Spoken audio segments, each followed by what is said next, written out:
I've always thought that that is odd that the offensive team ends up getting punished when a ball bounces up out of play.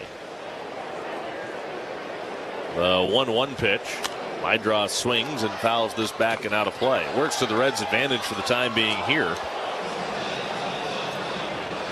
But we've seen it certainly cost the Reds in plenty of situations as well. 1 ball, 2 strikes the count on Randal Grichuk. The 1-2. Grichuk swings and he lines one into right center field. That's a base hit. It'll score 2, and the White Sox are going to take the lead. Now Hector Rodriguez, who slid to cut it off, fumbles the exchange. Grichuk's into second base. They'll give him a double anyway. It's a 2-run double for Randal Grichuk. And the White Sox have taken a 4-3 lead on the Reds here in the second inning. That's a pretty good bit of hitting there by Grichuk, who normally pulls the ball that is down. That time he went the other way with it. And he hit it well right into the right center field gap. 4 straight 2-out hits. Check swing didn't go, did Vargas. 1-0 the count on Vargas. Miguel Vargas grounded to third his first time up. Now he watches a fastball miss up and away. I sure did not expect 7 runs to be scored here in the first 2 innings of this game. You're not alone. I'm sure Andrew Abbott is on that same side. 2-0. Here it comes. Strike call to the inside corner to Miguel Vargas.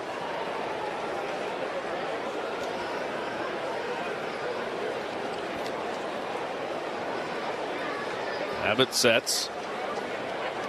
Looks back to second. Now to the plate he comes. Swinging a foul. 2-2. Yeah, really, when you size up the White Sox, you do want to pitch a left-handed pitcher against them. They've got such left-handed thump. They've got them up and down the lineup when they were send up those left-handed hitters. But today, the right-handers have done a pretty good job on Abbott. That's what Terry Francona was talking about today, that it is a different look for this White Sox team when you send out a left-hander. The pitch is down and in, and you really think that if you can start a left-hander against Chicago, you have a pretty good advantage. Like you said, they are not having any difficulty with Andrew Abbott so far in this ball game. 3 balls, 2 strikes. Here comes Abbott. Swung on, popped up high into the air. Backing up, Sal Stewart. Matt McClain moving back as well out in the shallow right field. It's the Reds' second baseman.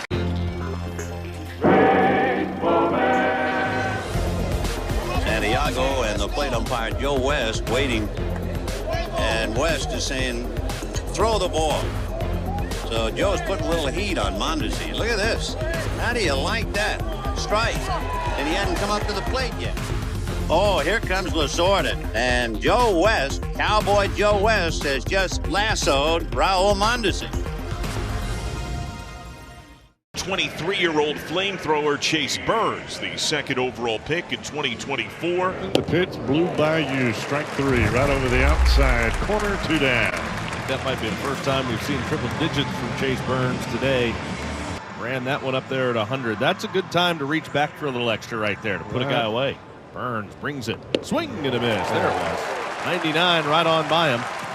Triolo down on strikes. And the inning comes to a close on Burns' 5th strikeout of the game. Make it 2. It's a half dozen Ks for Chase Burns. Breaking ball in the dirt. Davis looked like he had no chance. That one had a bit of bite to it. Kind of spun that one in the zone to Horowitz for the first batter of this inning hit. Second, the pitch. Swing and a miss. Got him with a slider. 7 strikeouts for Chase Burns through 5 innings of shutout baseball against the Pirates. It's the Reds 2, Pirates nothing.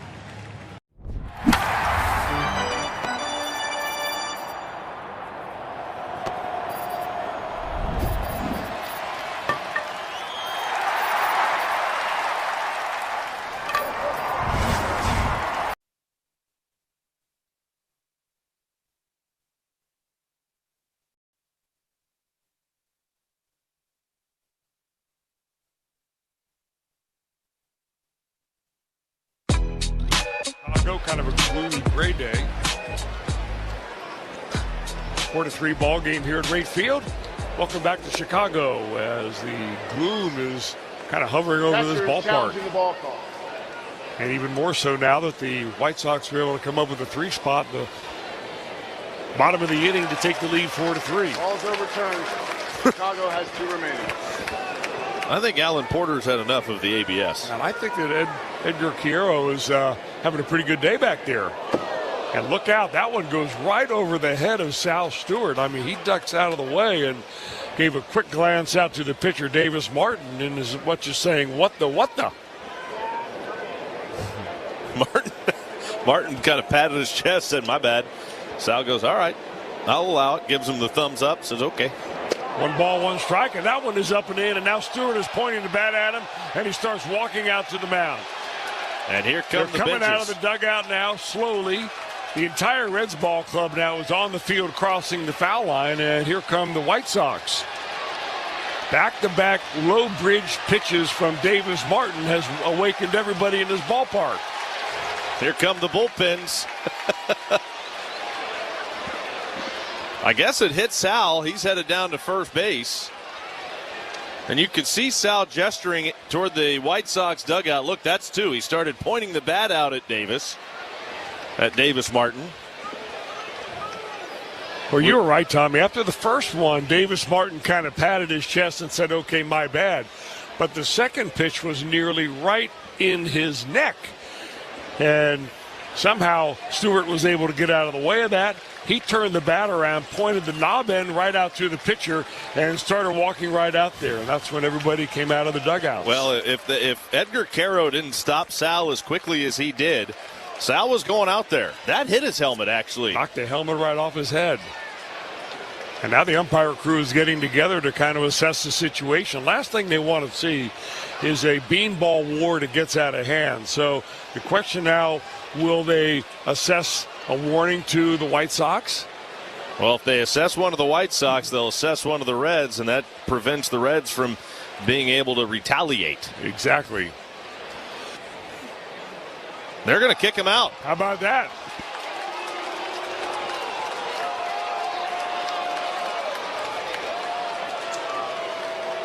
You know, one of the more difficult things an umpire crew has to do is try to assess intent. And they took a look, I think, back-to-back pitches up and in, and they're going to run him right out of the ball game. That'll be a very short outing for Davis Martin. 1 fine, 2 back-to-back. I mean, that's hard to get away with. And the fact that the first pitch to Sal was behind him, that you don't see that a lot. Now, Will Venable, the White Sox manager, out there stating his case. He's trying to undo what they have just done, but once a player is ejected from the ball game, he is not likely to be put back in.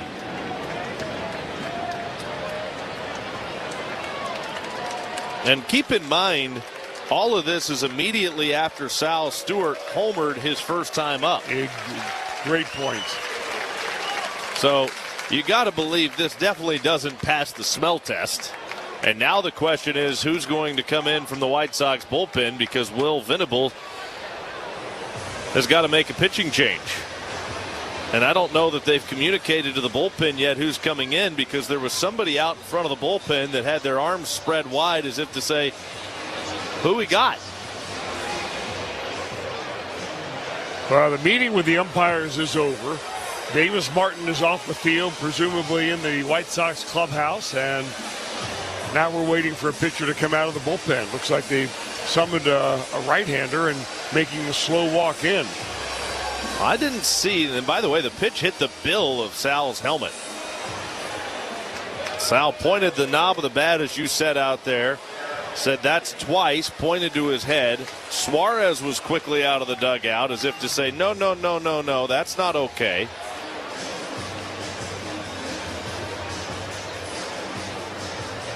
It never got too heated.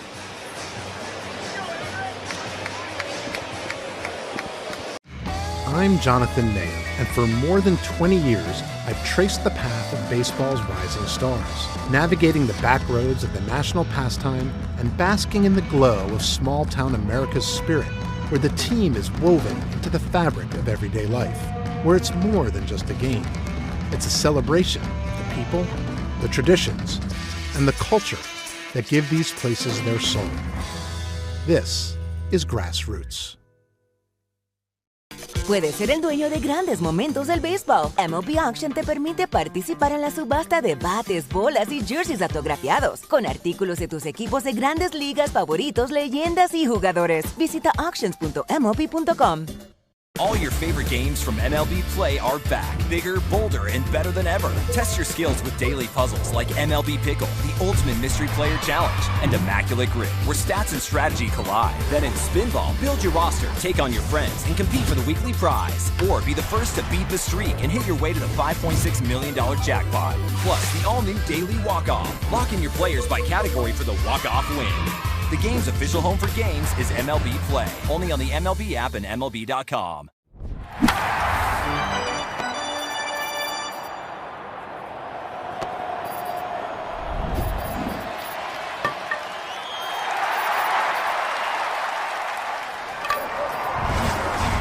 Commitment to doing things the JTM way, with passion, integrity, and a dedication to God and His people. Taste the difference today and learn more at jtmfoodgroup.com. JTM, let's create great dishes together. Join us for the Cincinnati Children's Walk for Kids, a fun, family-friendly event on Sunday, August 23rd. Our caring community of supporters is what makes Cincinnati Children's life-changing and the MLB app. Yeah, it's got game. This game. These games. All the games. Pre-game. Post-game. And everything in between. This is baseball your way, with real-time stats, scores, breaking news, and custom content that hits every time. Because you choose the teams and pick the players you want to follow. So when they catch it on the field, you catch it on the app. In the inner right field, Harry Walker in foul territory. And Walker doesn't know how many outs there were. Offerman will go to third. Walker gave the ball to a fan. He thought that was the third out. I'm surprised Walker remembered to show up tonight. Here's the funny part. He goes back to get it, though. That's what's funny.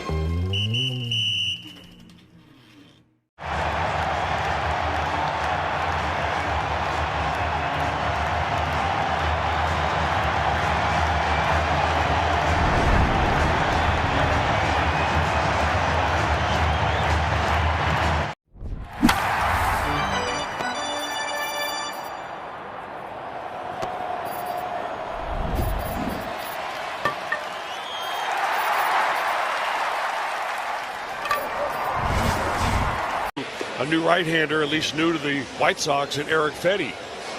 Fetty is 33 years old. He is from Las Vegas. In fact, he was a high school teammate of Bryce Harper. Fetty was a first-round pitcher pick, and of course, Bryce Harper was the #1 pick overall in that draft in 2009. And let's pause for station ID up and down the radio, Reds Radio Network.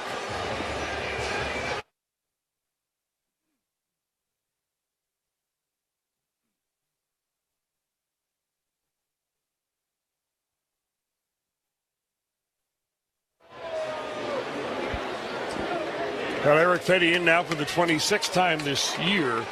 He's got 76 strikeouts in against his 38 walks.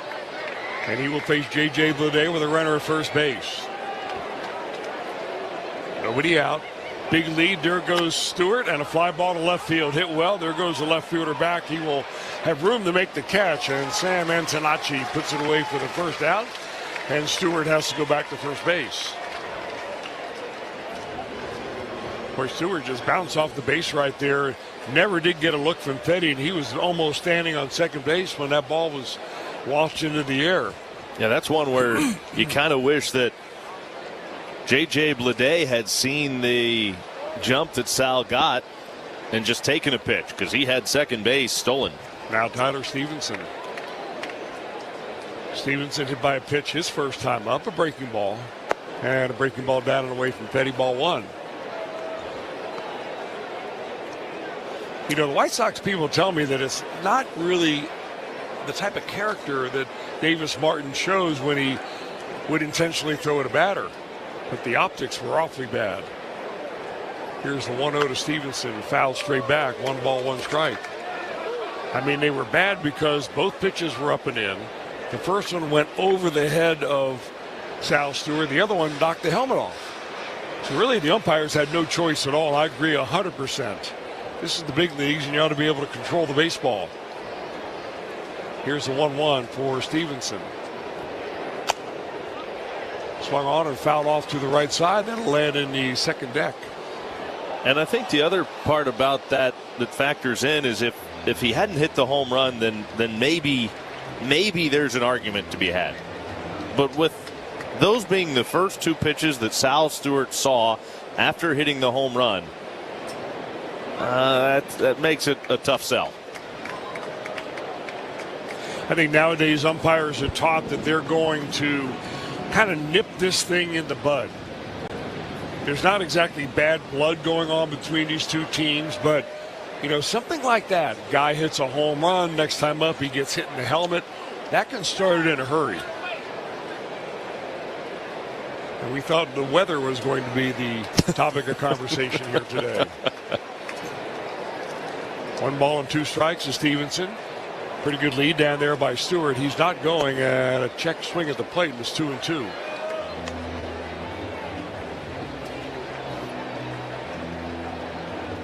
Little by little, this ballpark is beginning to fill up. When the game began, of course, it was started an hour early. There were hardly anybody in the stands. Swung on, that's foul off to the right side. Stevenson spoiling him, being a little bit late on the fastball, trying to use the right side of the field.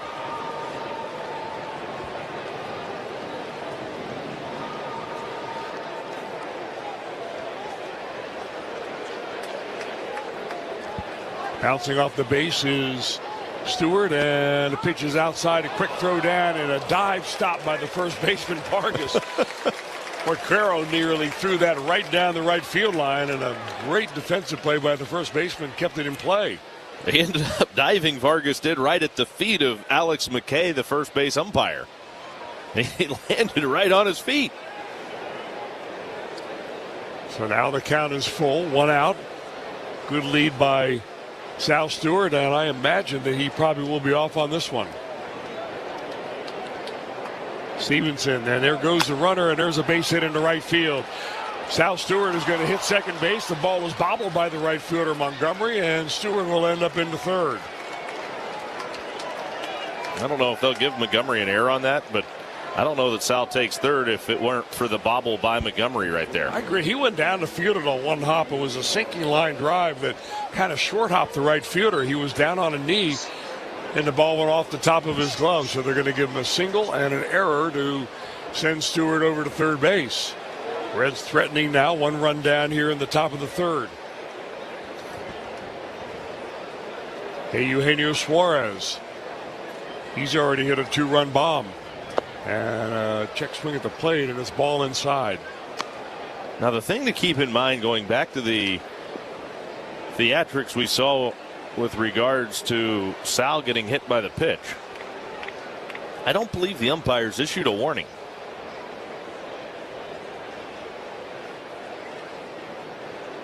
And swung on. That's a pop foul into foul territory down the right field line. There goes the first baseman Vargas, and he's going to run out of room. Yeah, I don't know if there's an automatic warning that goes along with an ejection. I would imagine there's certainly an implied warning. Yeah. I don't think there was an actual official warning assessed here. I'm not really sure what the Reds would prove by, retaliating. Except that you want to show that you are protecting your players. And they've got a guy out there today in Andrew Abbott who's not afraid of doing that at all. 1 ball, 1 strike, 1 out. Eugenio Suarez in there with runners on the corner, and swung on and hit well to center field. The ballpark's going to hold it as Brenton Doyle goes right back to the edge of the warning track and hauls it in, but that long fly ball will be deep enough to score the tying run, and it is a 4-4 ball game on the sacrifice fly by Eugenio Suarez.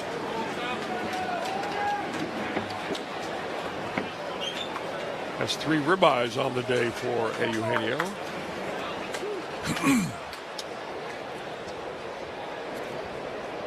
And now Dane Myers.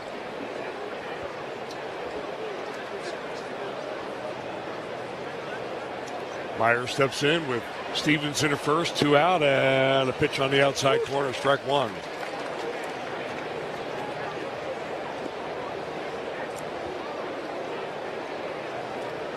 Eric Fetty, big, tall right-hander. Checks the runner. Myers awaits. And the pitch is inside. 1 ball, 1 strike to the Red center fielder. Fetty has kind of an unusual career path. First-round draft pick, struggled when he went to Washington, was released, reinvented himself in Korea, returned to the major leagues with the White Sox. Outside, that's a ball. Then he was traded to St. Louis, from St. Louis to Atlanta, and then now in 2026, he's back with the White Sox.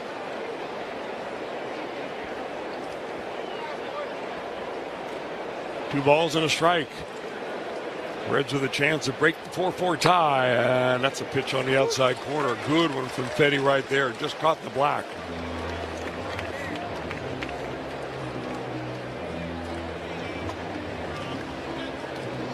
So Dane Myers with a 2-ball, 2-strike, 2-out count.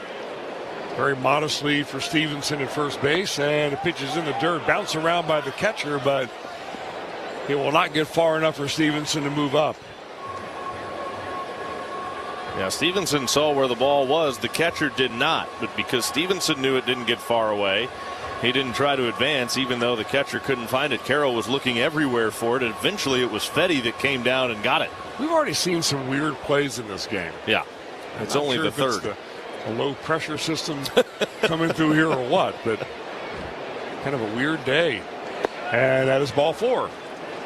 So Myers works the walk. Stevenson goes to second, and it'll be Hector Rodriguez with a chance to break the tie.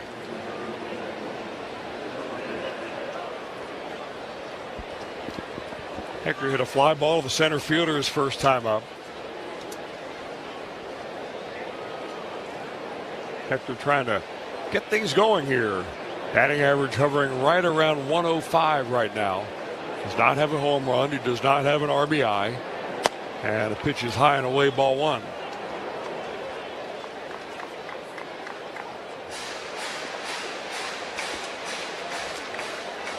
Rodriguez, McClain, and Key Brian Hayes, the last 3 in the Reds lineup today.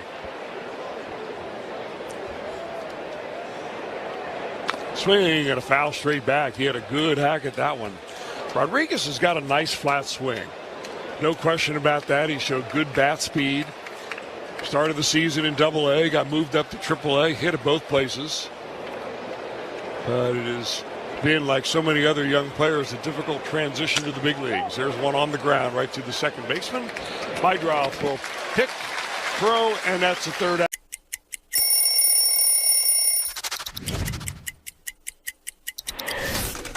Wow. Old school D-backs jersey. This was our alternate jersey that we wore on Saturdays. I was the first team to wear the new colors. They called it Sedona Red. Don't mess up that color. Every time I wore this jersey, I would wear the high socks, black jersey, black hat. I just thought it was a really smooth look, and this is one that I'll never forget.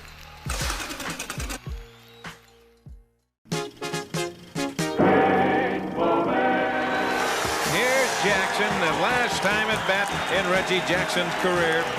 I would compare my career to a farmer. It rained when you wanted, sunshine when you wanted to. And when you loaded up your truck, the prices were at an all-time high. Broken bat up the middle, base hit, Reggie Jackson. On the way home with a pocket full of money, you'd be smiling. Well, Puedes ser el dueño de grandes momentos del béisbol. MLB Auction te permite participar en la subasta de bates, bolas y jerseys autografiados, con artículos de tus equipos de grandes ligas favoritos, leyendas y jugadores. Visita auctions.mlb.com.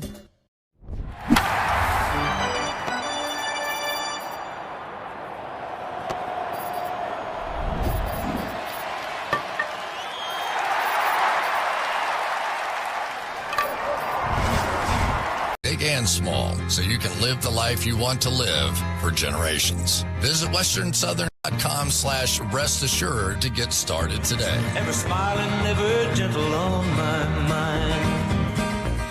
Nothing says game day like snacks everyone can enjoy. Grab Little Bites Muffins, the delicious mess-free snack that's easy to pack, easy to share, and just as easy to love. It's no surprise they're the #1 mini muffin brand. Little Bites make snack time an easy win.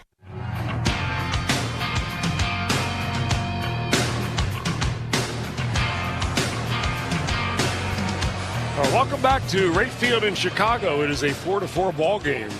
White Sox Reds on this third game of 3, a getaway day for the Reds. Are heading back to Cincinnati after the ball game. And the first pitch by Andrew Abbott to Braden Montgomery is a breaking ball that hangs up high, and ball 1. Montgomery, a switch hitter, batting right-handed, 23-year-old, and he takes it on the outside corner. That's a strike. They've got high hopes for this young man. He was a first-round pick in 2024. The 12th player taken overall. And a check swing at the plate. He did not go, and it's 2-1.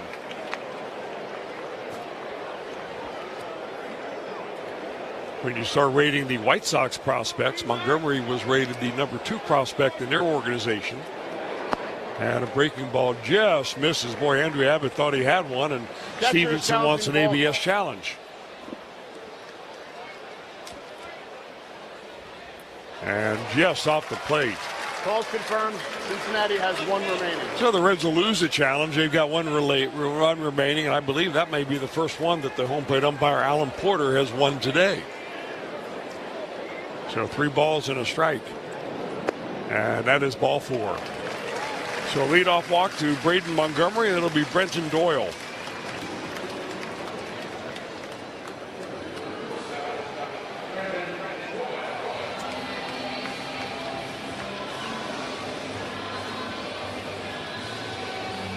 Doyle, a right-handed hitter, former Colorado Rocky player. Seems to really light the Reds up, and pitches up and away. That's a ball.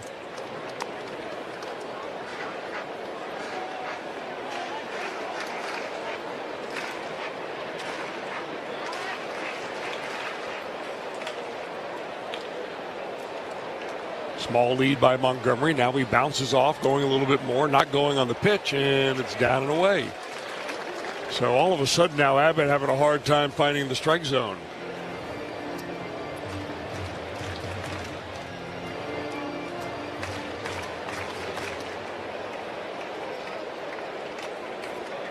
Doyle never moves out of the batter's box and swings and lofts a lazy fly ball into right center field. It'll be the center fielder Dane Myers moving over into right field, and he'll make the catch for the first out of the inning.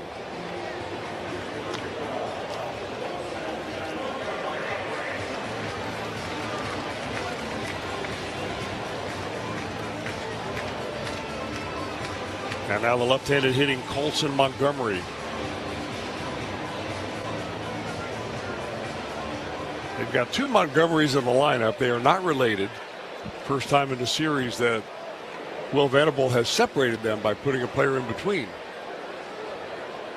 Helps us keep them straight. Runner not going, and it pitches a ball down and away. High Abbott to the lefty Montgomery.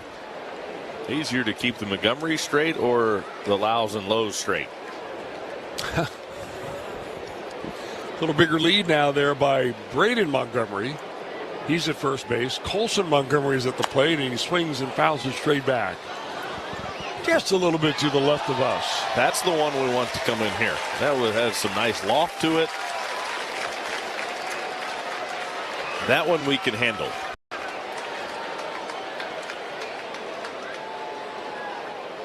One ball, one strike. Montgomery awaits. To the plate is Abbott, swung on, and a fly ball, shallow right field. There goes the second baseman McLean out, and he will put it away for the second out of the inning. So Abbott did a good job getting right in on the hands of the big, tall Colson Montgomery. And now the catcher, switch hitter Edgar Caro. Caro batting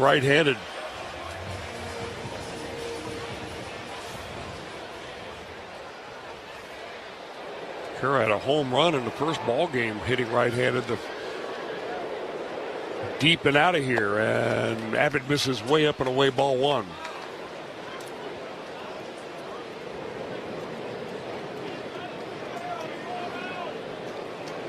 Caro deep in the box.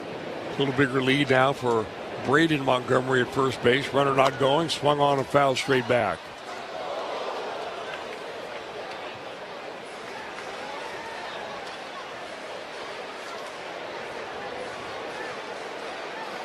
Caro, a second-year player. He had a really good year last year as a rookie in 2025.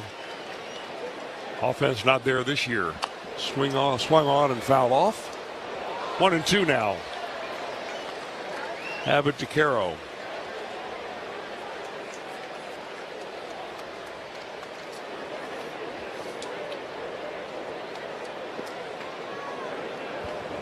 Caro signed as an international free agent out of Cuba.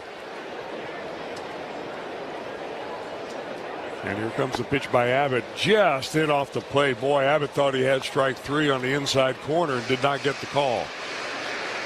Interesting the way that Caro strided to that ball. He actually stepped toward the pitch, not toward the pitcher, toward the plate.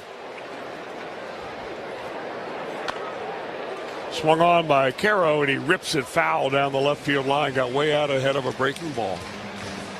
Caro's from an area in Cuba known as Cienfuegos, which also happens to be a spot where Yasiel Puig is from, and Yohan Moncada. He must play some pretty good baseball down there. Swinging a little ground ball. There's Ellie ranging toward second base. He'll flip over to McLean for the third out of the inning on the fielder's choice.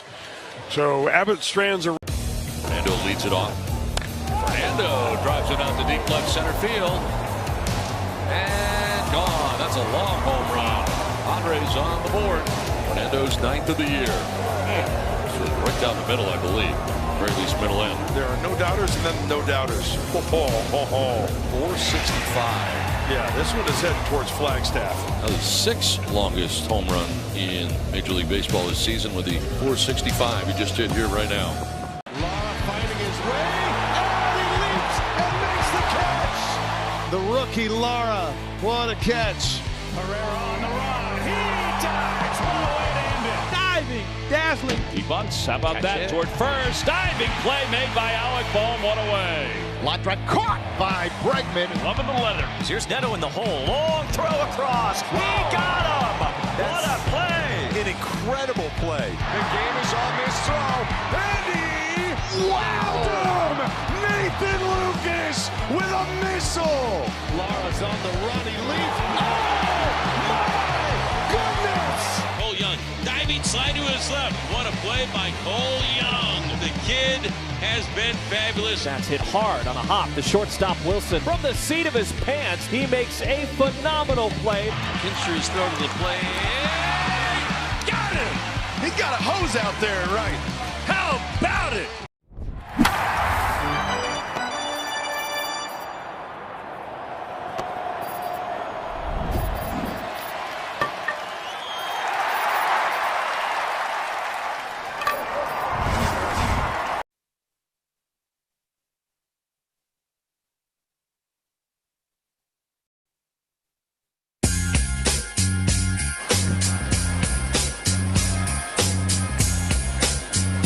Matt McLean leads off the Reds' 4th inning. 4th inning is brought to you by Four Roses Bourbon. Four Roses is the mellow, balanced Kentucky classic that's crafted for those home run moments. Proud sponsor of the BCL Press Club, presented by Four Roses Bourbon. Enjoy responsibly. First pitch to Matt McLean is taken too high on the outside corner. Ball 1-0 on McLean. 8-9-1 for the Reds in the 4th.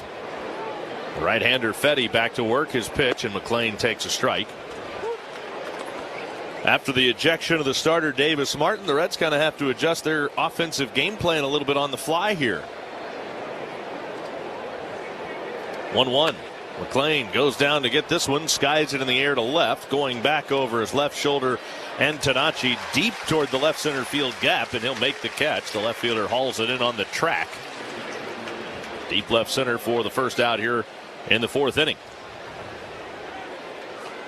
If you're listening today on your car or truck radio, please remember to buckle your safety belt. This message brought to you by the Ohio Department of Public Safety. If you're not buckled up, what's holding you back? Brian Hayes, the batter now. Hayes grounded out at the second baseman his first time up. He swings and lines one right between short and third. That's in the left. A one-out single for Brian Hayes. Now Ellie will come to the plate. Tied at 4. Reds and Sox in the top of the fourth inning at Rate Field on a very gloomy Thursday afternoon. It is hazy. It is just gray. The air is thick. The pitch, Ellie takes a little bit low and outside. And the count is 1-0. There are storms barreling toward us right now.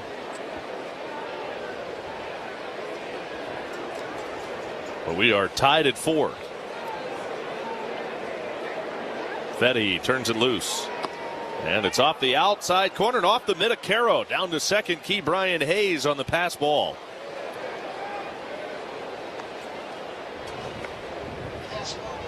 Didn't look like it was much of a reach at all for Caro. But it went right off of his glove. 2-0 now on De La Cruz. Couple of strikeouts for Ellie. Fetty's pitch is off the outside corner again. It's a 3-ball, no strike count on the Reds shortstop. Go ahead run down at second base with 1 out in the fourth. Like to see Ellie get the green light right here. He doesn't need to swing. It's outside ball 4. So Ellie down to first. The Reds have 2 on with 1 out. Well, they can't hit Sal now. 2 men on ahead of him.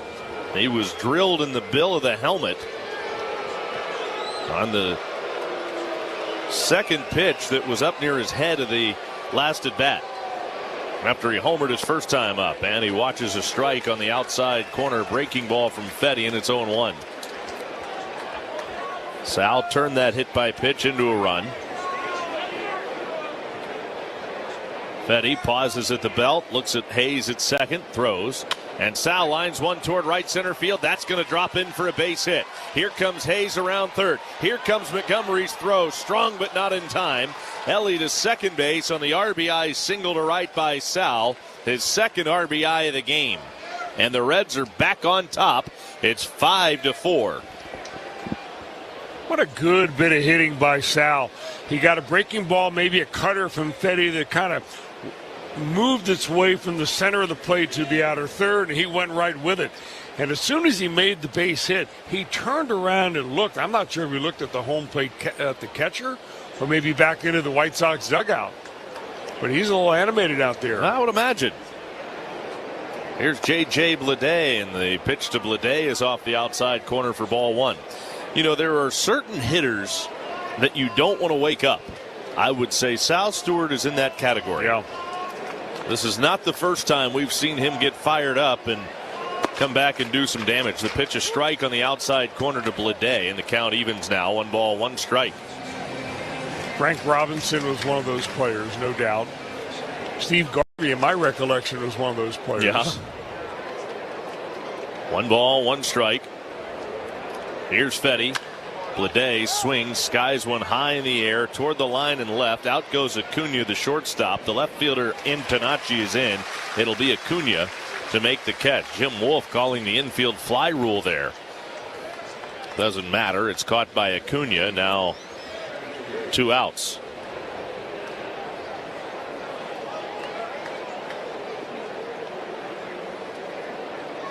Runners at first and second, and Tyler Stevenson's up. Stevenson has been on both times he's come to the plate. He got hit by a pitch his first time up and then singled in the third. Outfield plays him straight away.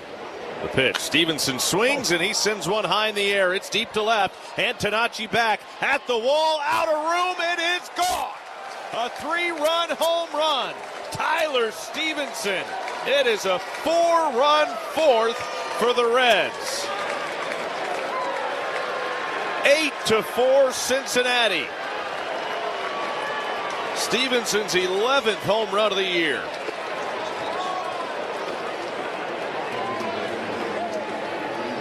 Stevenson stays red hot and delivers a huge blow for the Reds. And he got a hanging breaking ball right there, and boy, oh boy, put a really beautiful swing on it. Eugenio Suarez takes a look at a strike over the outside corner, 0-1. Suarez homered his first time up. That home run is the third of the game for the Reds. The 0-1. Gino swings, skies one a mile into the air, left center, over from center Doyle. He's there, he's got it. The inning is over, but it is a 4-run Reds fourth. Now 8-4 Cincinnati as we head to the bottom of the fourth inning at rate. I believe this one's it's a rookie card, I know, but I feel like it's the first card that I ever, big league card. Obviously, as a kid, trying to get to the big leagues, the dream of making it. But as a kid that had cards, as a kid, this is like seeing your card the first time is pretty cool. So that's pretty powerful when you see that card. During the offseason of 1888 to 1889, Spalding took a group of big leaguers on the first worldwide barnstorming tour. This is Spalding. Yes, you look at the Spalding, you're like, wait a second, no, this is the backstory. Okay, this is great. Stops included New Zealand, Italy, France, and even Egypt, where they played in front of the pyramids.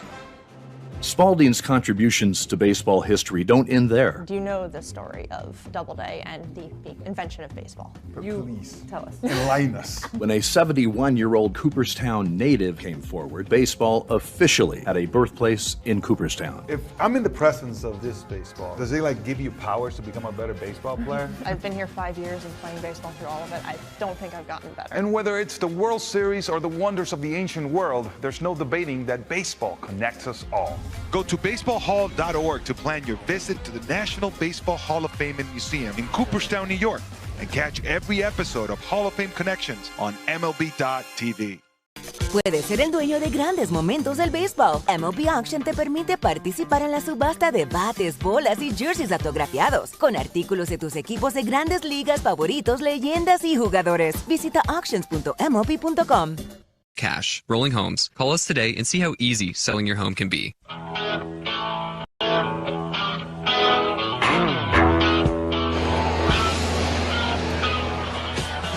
Different ball game now. Reds are on top by 4, 8-4.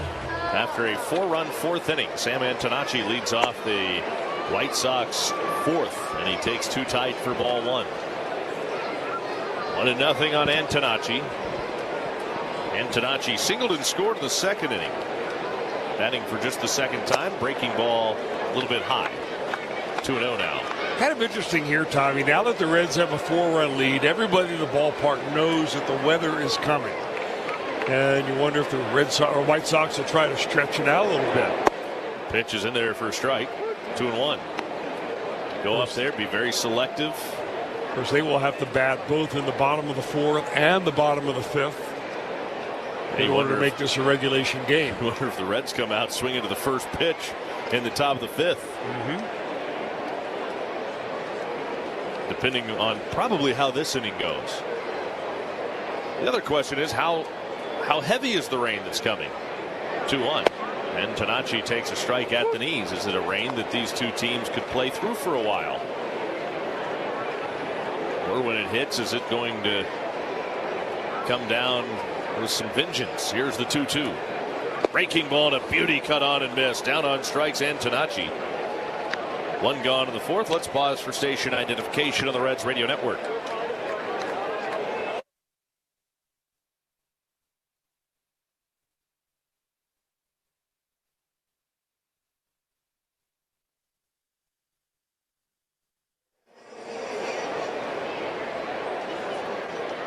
With Chris Welsh, I'm Tommy Thrall. Great to be with you here at Rate Field. Backdoor breaking ball to Luis Angel Acuna is in there for a called strike. 0-1 on Acuna. Our onside engineer, Bill Carambellis. Our booth guest, John Rooney, voice of the St. Louis Cardinals, stopping by to say hi. Swinging and a miss. Count is 0-2 on Acuna. Of course, John, formerly the voice of the White Sox. That's right. So he's kind of coming home in a way. Probably has his old favorite chair sitting around here somewhere. Oh, I'm sure. 0-2 on Luis Angel Acuna.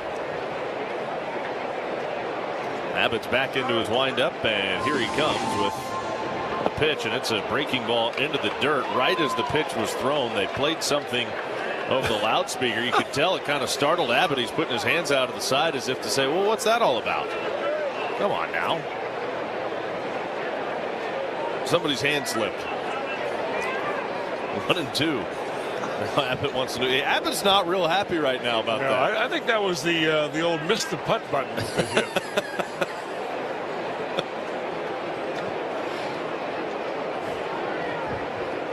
Here's the 1-2 pitch. Swinging a ground ball foul, third base side. I think Abbott would prefer for that last pitch to be waved off, but no such luck. 1-2 on Luis Angel Acuna.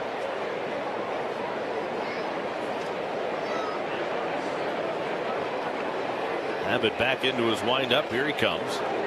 Breaking ball is swung on, and that's fouled back. Still a 1-ball, 2-strike count.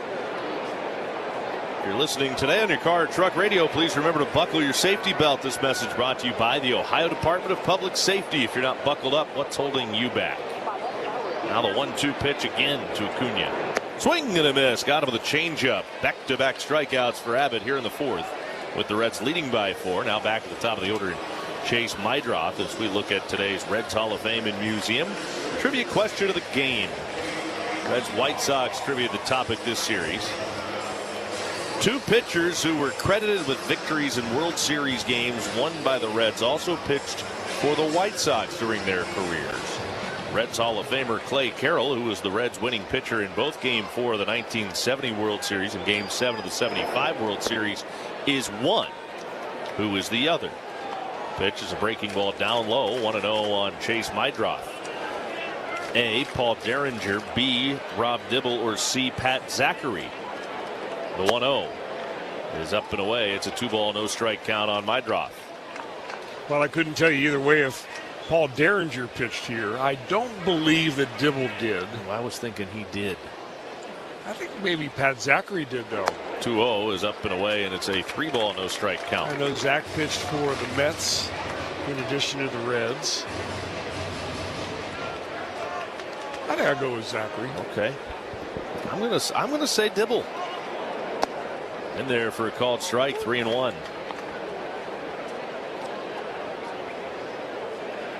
3 balls, 1 strike, the count on Mydroth. I'm saying B, you're saying C. We'll revisit that a little bit later on. And it's low ball 4. So Mydroth works the 2-out walk after back-to-back strikeouts start of the inning. Brings Randall Grichuk up. Grichuk has doubled both times he's come to the plate. Tyler Stevenson out of the mound now to pay the Reds pitcher a visit. At Kroger, an annual Boost membership saves you up to $1,100 a year with double fuel points, unlimited free delivery, and member exclusive savings. Sign up today at Kroger.com/boost. So Stevenson's visit is over. The Reds do seem to have some activity in their bullpen with a right-hander loosening in a hurry.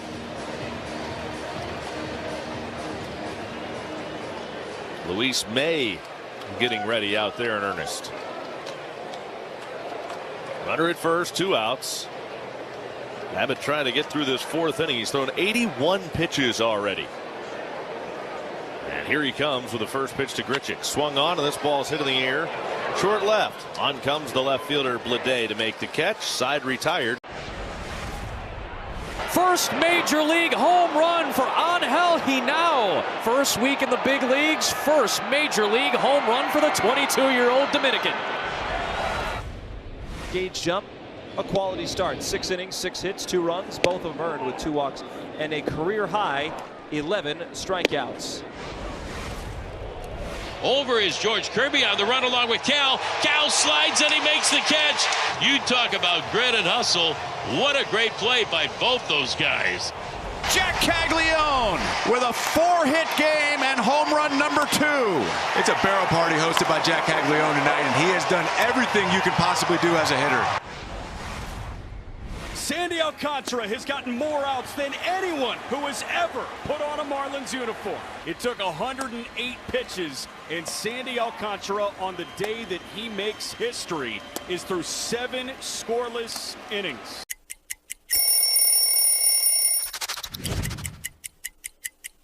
There's so much history right here, and when I put it on and it's so light, it just feels just right. It feels just right. I mean, look at this.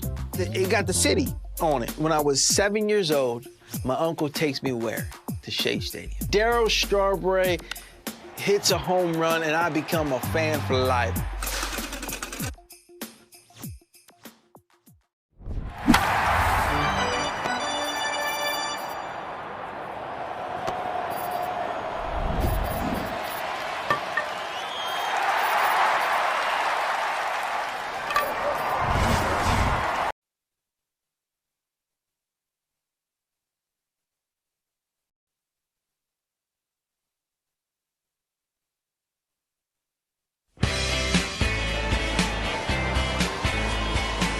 Fetty back at it for the White Sox in the 5th. He will deal with Dane Myers to begin the top of the 5th inning.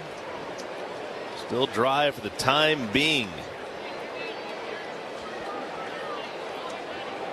Myers has walked both times he's come to the plate. Fetty into his windup, delivers, and this ball's a soft liner into center. That's going to fall in for a base hit. Dane Myers is on with a leadoff single in the 5th. On for the 3rd time in this ball game this afternoon.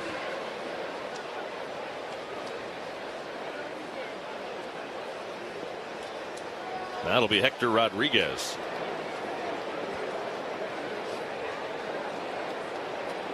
Fetty straightens up on the mound and delivers, and the pitch is too high on the outside corner. 1-0 on Rodriguez. Rodriguez flew to center his first time up, out on a ground ball to the second baseman Meidroth in his last at bat.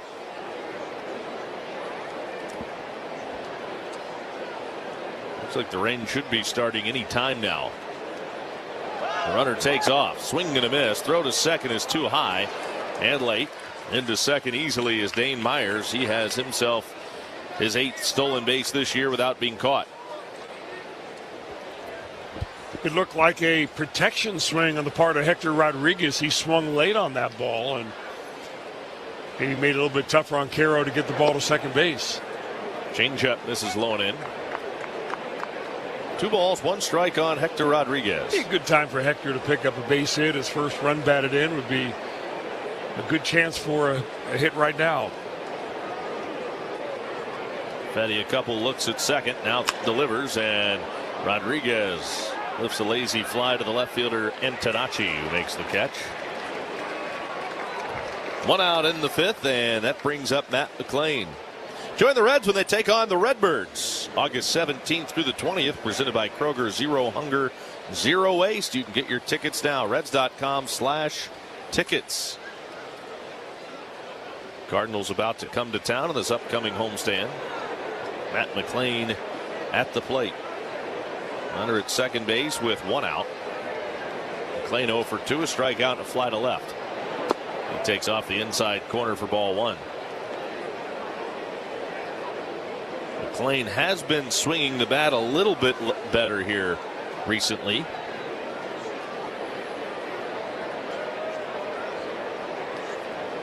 Fetty home with a 1-0, and McLain watches a strike at the outside corner. Sinker from the right-handed throwing Fetty. 1 ball, 1 strike. Myers standing at second with 1 away.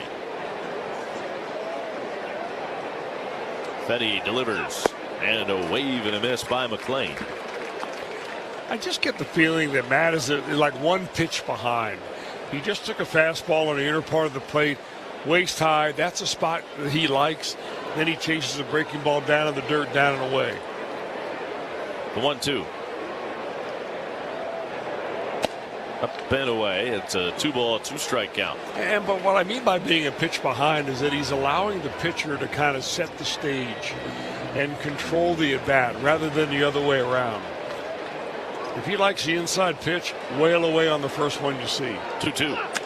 And it's fouled down the right field line, slicing well back into the seats.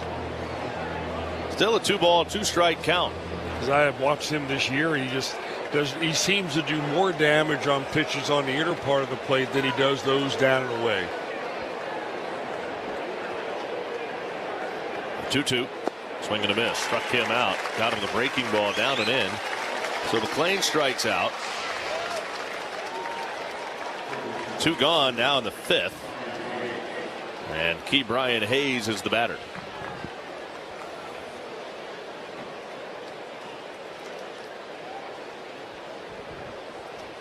Hayes lined a base hit through the left side of the infield his last time up. First pitch to Hayes here. Up and away for ball 1.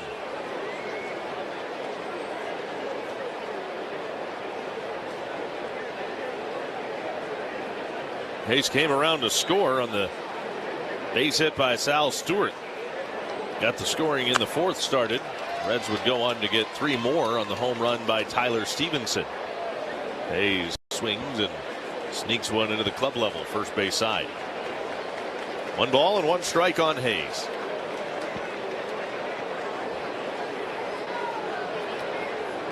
Fetty looking in, picks up his sign, now deals the 1-1. Up and away. Hayes ahead of the count here. 2 balls and a strike.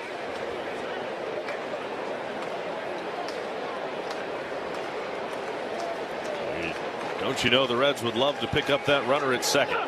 Hayes hits it on the ground past the mound to the second baseman Mydroth. He has it, throws to first in time. Side retired. What is it about baseball cards that make them so special? Why do you enjoy doing that? Well, the biggest thing is I started collecting when I was a kid. O-Pee-Chee was a Canadian hockey league, and then the Canadian football. But I didn't start in the U.S. until I had signed professionally as a ball player. And when I got my first rookie card, and I've got it here with me. Let's take a peek at that. 1966 with Billy Sorrell.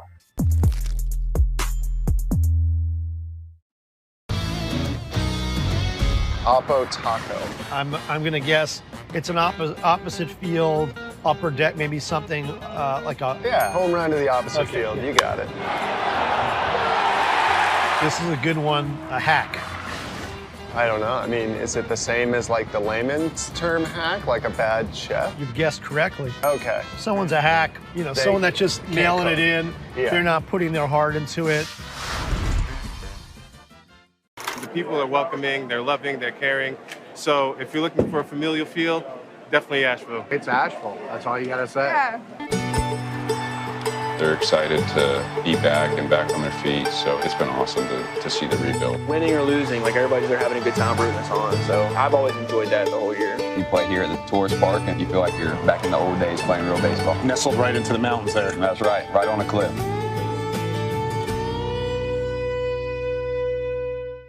Puedes ser el dueño de grandes momentos del béisbol. MLB Auction te permite participar en la subasta de bates, bolas y jerseys autografiados, con artículos de tus equipos de grandes ligas favoritos, leyendas y jugadores. Visita auctions.mlb.com. Exciting career with training for part and full-time positions? Crosswell, the area's premier motor coach company, is looking for the right people, and that could be you. Visit gocrosswell.com today for information. Crosswell, the pick of the pros. Pitch the Reds through the 5th. Rain falling now here in Chicago. First pitch is a strike on the outside corner. The good news for the Reds with the rain coming down here is that the Reds have an 8-4 lead. Abbott's home with the 0-1. Swing the ground ball right side. McLean dives, stops it, pops to his feet, throws, got him. What a play, Matt McLean. Quickly moving to his left, reaching out, making a clean diving stop. Then in one motion, popping to his feet and throwing out Miguel Vargas at first. Well, that's as good as it gets right there from McLean. What a wizard with the glove he is, going to first base like that. And you had a feel that that ball was probably a little bit slick, too, by the time he got to it. Now Braden Montgomery standing in. The pitch to Montgomery is taken low for ball 1. It's a big out for a team that is probably trying to delay this bottom of the 5th inning. It isn't pouring, just a light rain at the moment. Abbott back home now. Swung on, fouled back. Pitching in the rain. Seemingly nothing new for Andrew Abbott. Feels like every time he's been out there lately, it's been raining. 1 ball, 1 strike. The lefty, the drop step kick, and here's his pitch. Swung on, popped up, high into the air, foul, first base side, and it'll end up in and out of the upper deck. Back down into the lower bowl. A ball and 2 strikes on Braden Montgomery.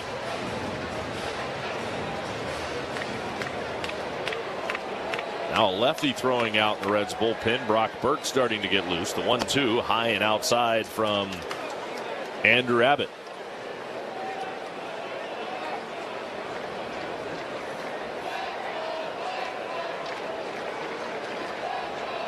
The left-hander's 2-2.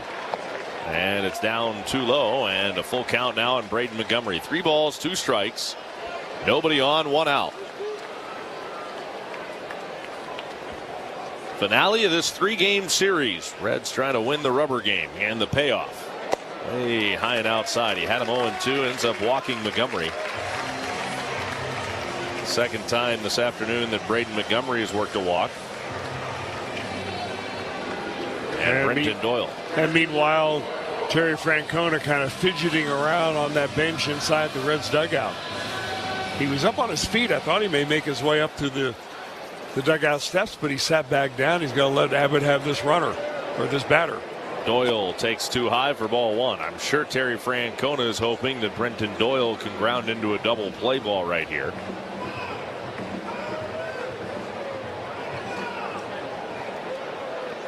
Abbott sets ready. Here's the left-hander's 1-0. Swing and a miss. Got a fastball by Doyle.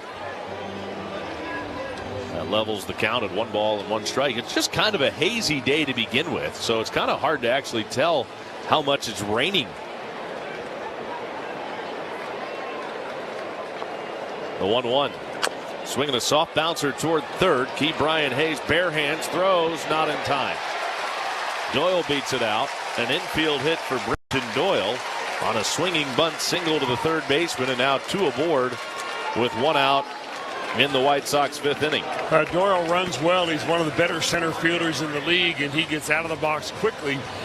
Hayes did everything he could. In fact, threw a pretty good throw to first base on the run, but not in time to get the speedy right-handed hitter. 93 pitches for Andrew Abbott, and that's going to be the end of the day. Terry Francona makes his way to the mound.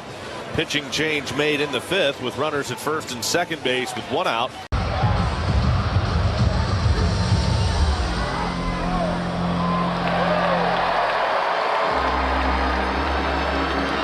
pitch, Don.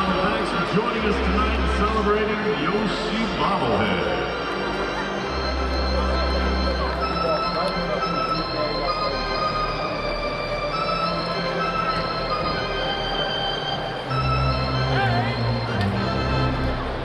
It's time now for the start. This time can't get it, and neither could the fan.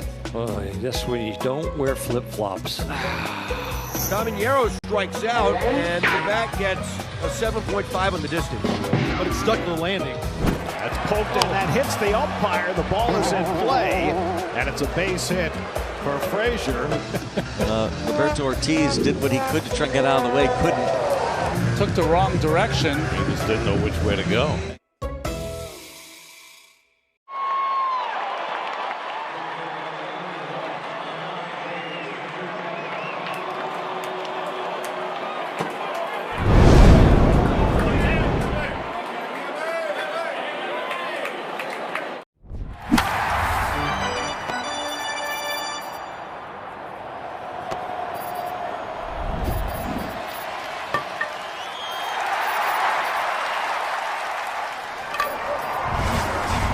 /Reds card. PNC Bank. Brilliantly boring since 1865. PNC Bank, a member FDIC. Visa is a trademark of Visa International Service Association and used under license. A Wolvers mustard pitching change as Terry Francona makes the pitching change. It'll be Brock Burke out of the bullpen.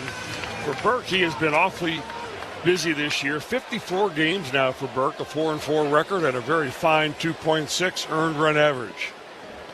He deals with runners at first and second base and one out. Burke's first pitch. Swung on, popped up high into shallow right field. Out goes Matt McLean. Infield fly rule called by the second base umpire Roberto Ortiz. McLean makes the catch, and there are 2 outs in the 5th.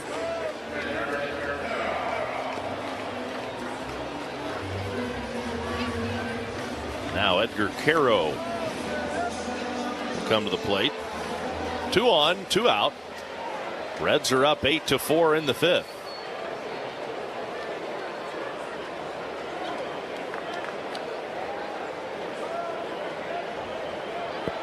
Caro has enjoyed hitting a little more at home than he has on the road. He swings and misses. Almost hit a couple of home runs the other day.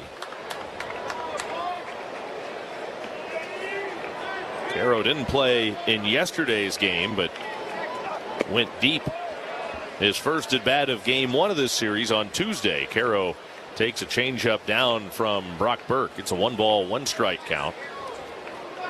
Just missed a second home run in the 9th inning, which would have been the game winner, but it was caught near the wall by the left fielder J.J. Bleday. Caro takes low from Brock Burke. 2 balls and a strike.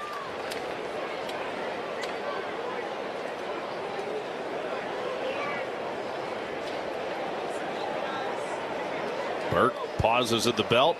Now throws the 2-1. Swing and a foul in and out of the mid of Tyler Stevenson to even the count at 2-2. Caro originally signed out of Cuba in 2021 by the Angels. Quickly became one of their top prospects. 2-2. Now Caro lines one to left field. On the run, Bleday. He'll have to play it on a bounce. Gets it back in quickly to Hayes at third. Keeping Doyle at second base, but can't keep Montgomery from scoring. He will score from second. It's an RBI base hit to left by Edgar Caro. The Reds lead 8-5. Reds.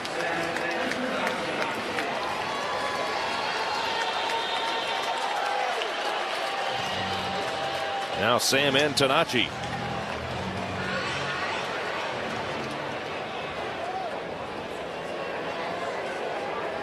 Burke's pitch to Antonacci is chopped foul. First base side, strike 1. As long as the rain stays like it is, in fact, it's pretty much let up now. I don't even know if it's raining, but if it doesn't get any harder than it did, we can play in that all day long. I still don't see the ground crew at all, like collecting over there by the tarp. That's usually a telltale sign of the heavy stuff coming. Burke pauses from the belt. Here he comes. The 0-1 is in the dirt. Good block by Stevenson. And Maul might be hiding down there in the camera well. 1 ball, 1 strike.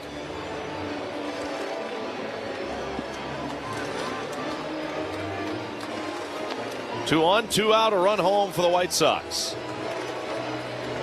Most of the damage that the White Sox have done in this game has been with 2 outs. The 1-1 up and in. In fact, 4 of the 5 runs that they've scored have come with 2 outs.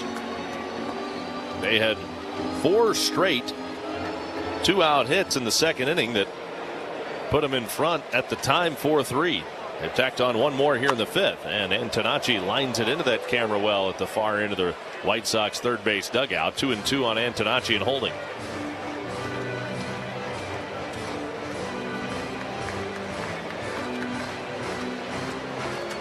Antonacci approaching a White Sox club record with the number of times that he's been drilled this year. He's only 2 away from the Sox record. The pitch, Antonacci takes a breaking ball just off the outside corner. Full count, 3-2. 2 on, 2 out. Both runners will be in motion.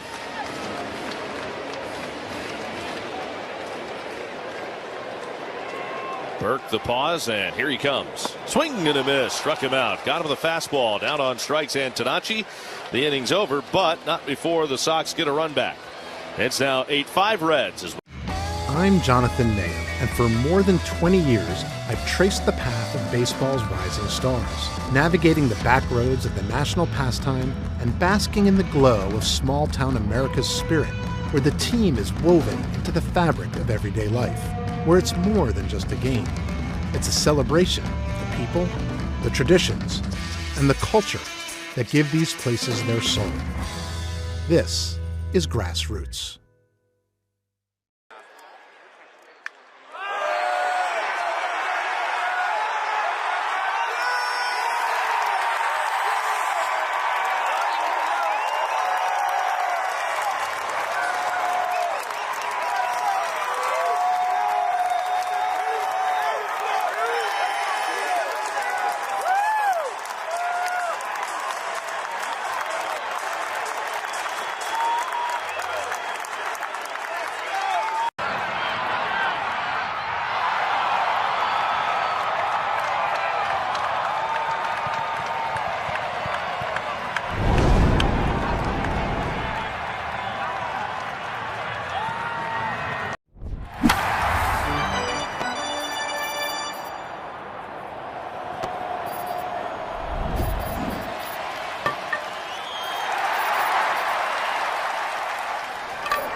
Now the White Sox will bring a new pitcher in here as we go to the top of the 6th inning. They helped their ball club by strengthening the roster, especially the pitching. They had Luis Castillo come in. We saw Hagen Smith, a young left-hander that just made his first and second appearances of the year this week. And now they bring up a young man making his major league debut in Tanner McDougal. Big, hard-throwing right-hander, touches upper 90s, if not 100 miles an hour with a high-spin breaking ball. First batter he faces is Elly De La Cruz, and there is that fastball. 98 miles an hour right on by Elly. Big cut and a miss for strike one. Reds are up 8-5. Batting here in the 6th. So we got through 5. Now the question is, how far will we get in this game? Elly takes a strike at the top of the zone. Change up at 91. 98 with the heater. Comes back, 91 mile an hour changeup, and he's got Elly down 0-2, and De La Cruz will use his timeout. Back in the box again. Here's the 0-2 pitch. De La Cruz swings, fouls it back into the net. You know, Elly is one of the better fastball hitters in baseball. Loves the outside fastball, gets a barrel on it and drives it, but when you're throwing upper 90s with big long extension, it's a different fastball. 0-2. Up and in, almost hit him. A ball and 2 strikes on Elly De La Cruz. Came into the season, did McDougal, rated as one of the White Sox top prospects. McDougal's 1-2. Swinging a bouncer over the mound. It's going to be a tough play for the shortstop Acuna. Fields it in the grass, but throws in time to get the out. De La Cruz is the first out. 1 gone, and we pause for station identification on the Reds radio network.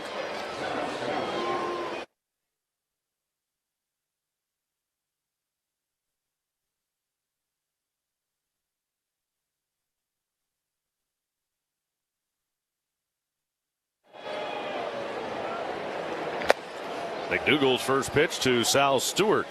99 up and away for ball 1. Sal has been on all 3 times he's come to the plate. A home run, hit by a pitch, and a single. 1-0, fouled back. Raised some eyebrows after he was hit in the bill of his helmet. In his second plate appearance today, it was the second pitch that low-bridged him of the at-bat after he homered his first time up. Sal takes a breaking ball down and away, pointed the bat out toward the pitcher at the time, the starter Davis Martin. But the pitch that hit Sal in the bill of the helmet was the final pitch that Davis Martin would throw. He was kicked out of the game after the benches cleared. Cooler heads prevailed. Pitch up and away, and it's 3-1 now on Sal Stewart. Situation cooled without incident. 3 balls, 1 strike on McDougal. 3-1 pitch. And he misses down and away for ball 4, and Sal Stewart is aboard of the walk.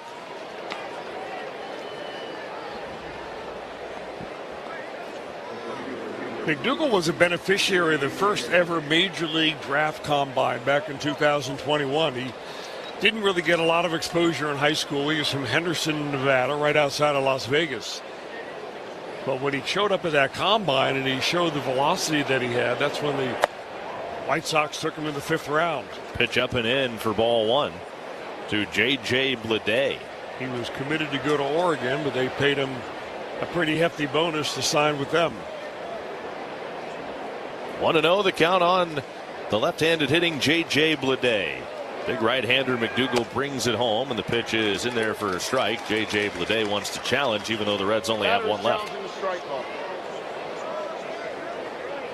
So we look on the board. It was high. Ball's overturned. Looked like a pretty good pitch, but it was just a little bit up by 0.3 of an inch. 2-0 on J.J. Bleday. Sal Stewart at first with 1 out. Up and in again, and Bleday takes ball 3. McDougal, a starter down to the minor leagues. Getting to the big leagues as a bullpen arm for the Chicago White Sox team.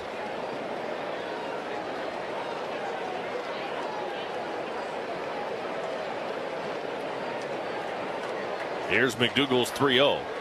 And Bleday was ready for it. Skies a pop-up deep but foul down the right field line.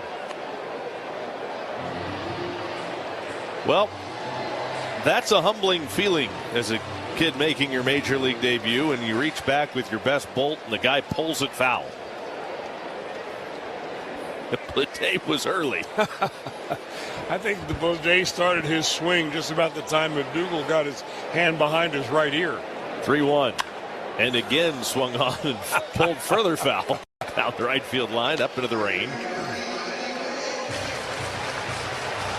It's almost like Bleday is signaling McDougal, hey, speed it up a little bit. Yeah. I can't keep these fair. 3 balls, 2 strikes.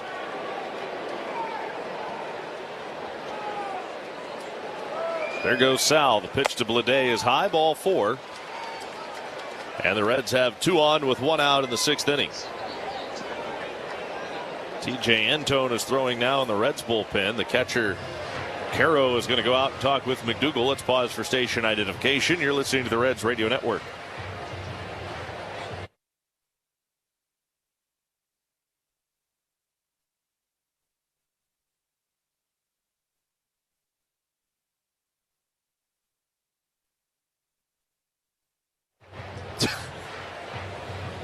Tyler Stevenson to the plate.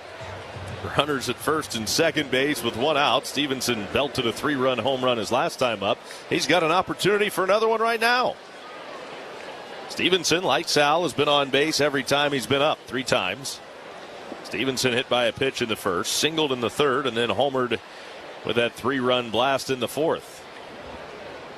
The Reds and Avocados from Peru have teamed up to give you a chance to win a new 2026 Toyota Tacoma SR or a Reds VIP experience. To enter, register at reds.com/AvoReds and follow Avos from Peru on Instagram. Stevenson takes too far outside for ball 1. 1-0 on Tyler Stevenson.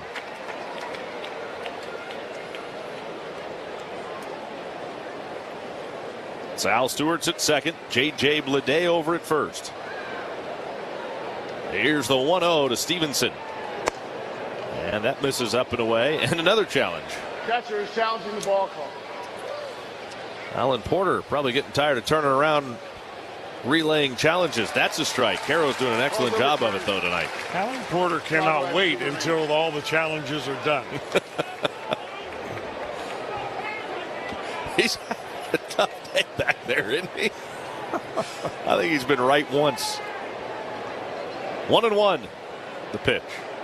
Way high and outside. And by right, I just mean that he's only had one challenge go his way. We're still talking about, a tenth of an inch, a third of an inch. It's unfair to get on the umpires that miss it by the width of a credit card. 2-1. High and outside.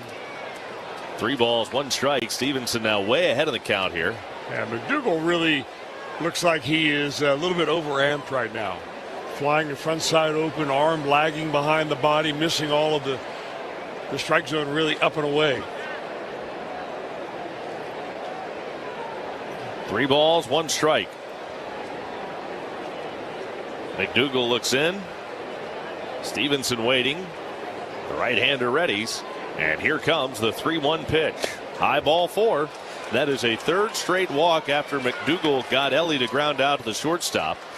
That's going to bring out the pitching coach, Zach Wove. So the Reds have loaded the bases. Eugenio Suarez has already homered today. He also has a sac fly to center and a fly out to the center fielder. He will be at the plate with the bases juiced.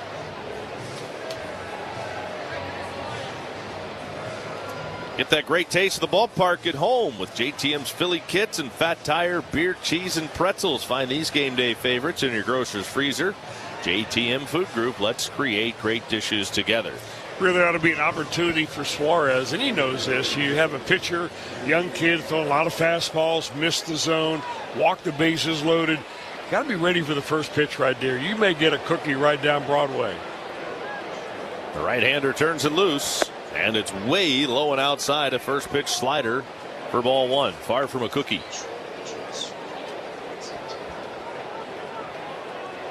Trevor Richards starting to loosen now for Chicago. Here he comes. Up and away, 2-0. And in his big league debut, McDougal cannot find the strike zone now. He's completely lost it. 2-0 on Suarez.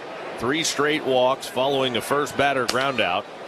Suarez leans back out of the way of a 98-mile-an-hour heater near his chin, and it's 3-0.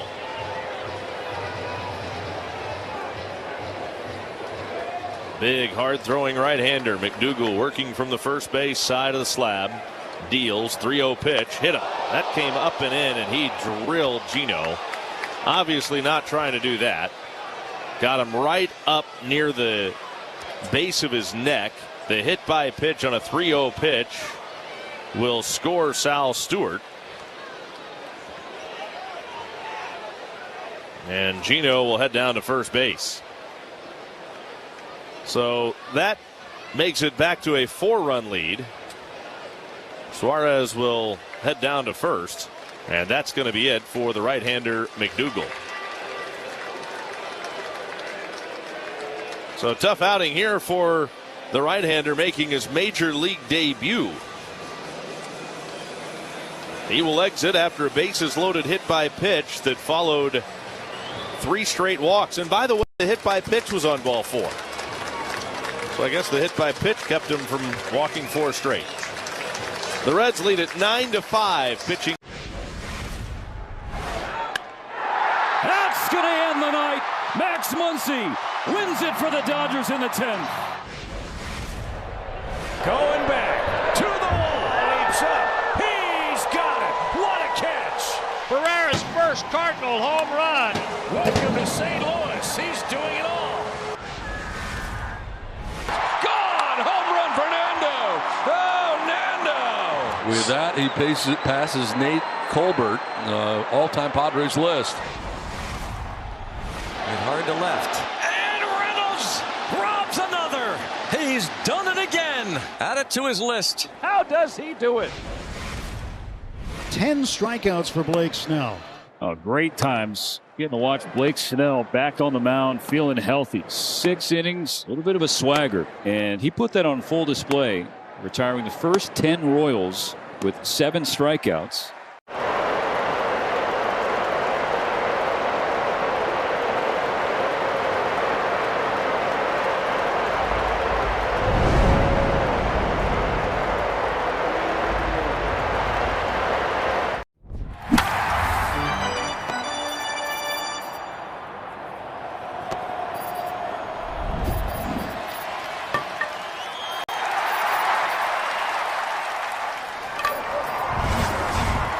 is the solution. Call the pros at Rose at 800-966-ROSE or visit rosepetsolutions.com.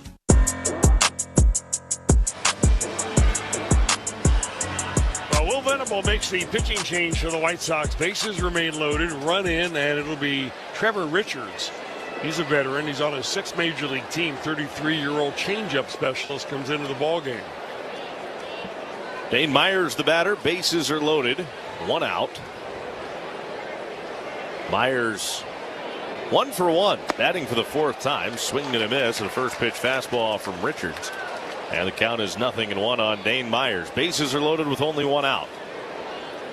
Sal Stewart scoring on the bases loaded hit by pitch of Eugenio Suarez, and now Myers takes low. You know, you keep your walk numbers down when you drill a guy with ball 4. 1 ball, 1 strike on Dane Myers. Myers takes a strike across the knees. You had an old pitching coach that would do that from time to time. I believe that Stan Williams was the pitching coach for the Reds also. Oh. The 1990 season, he would keep his walks down. When you go 3-0 on a hitter, he would just go ahead and hit him. Here's the 1-2. Swing and a miss, and down on strikes, Dane Myers. May have tipped it, but Caro holds on to strike 3. Stan was also famous for keeping a list of players that he needed to hit inside his cap. So if you came up to the plate and got in the batter's box and you saw him take his cap off and check the list, you were kind of hoping that you were not on it. That is tremendous. He was a hard throwing right-hander. Hector Rodriguez swings and fouls it down the left field line. Pitched for the Dodgers back in the days of Don Drysdale and that crew. Steamer Stan. Kept a list in his hat. Yeah. All the time, too, right? 0-1. Swinging a soft bouncer toward the second baseman. Fielded by Meidroth. He'll just go ahead and take it himself for the bag at second, forcing out Suarez. That in.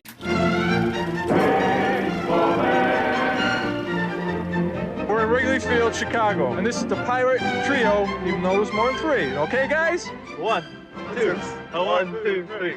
The weather outside is frightful, and I am so delightful. I don't want to play, so let it snow, let it snow, let it snow.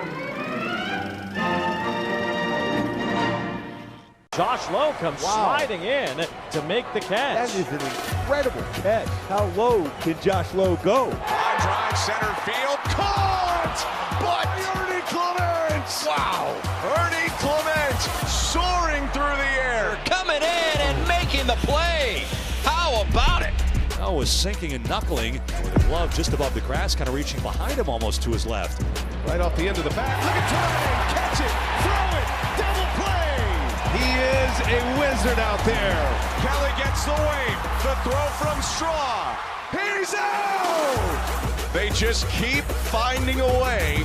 Line drive, diving catch by Nunez on the edge of the outfield grass, ends the inning. What a play. I think he's quite sick of not seeing Nunez. Ryan Walshman going to give it a look near the wall, and he's got it. The juggling catch by Ryan Walshman. Sliding to make the catch is Jackson Merrill. That kid can cover some ground.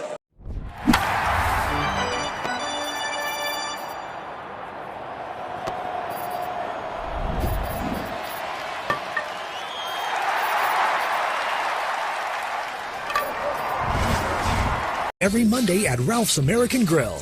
Get one free kids meal with the purchase of an adult only. Up to 2 kids per adult. Kids must order from the kids menu. See the full menu at ralphsgrill.com. We'll bring TJ Antone in the ball game. He's the third Reds pitcher up against the White Sox here this afternoon. Wilbur's mustard, put some mustard on it. He's got a little room to work with. Reds are up by 4, 9-5. Bottom of the 6th inning, and Antone's first pitch to Tristan Peters is taken low for ball 1.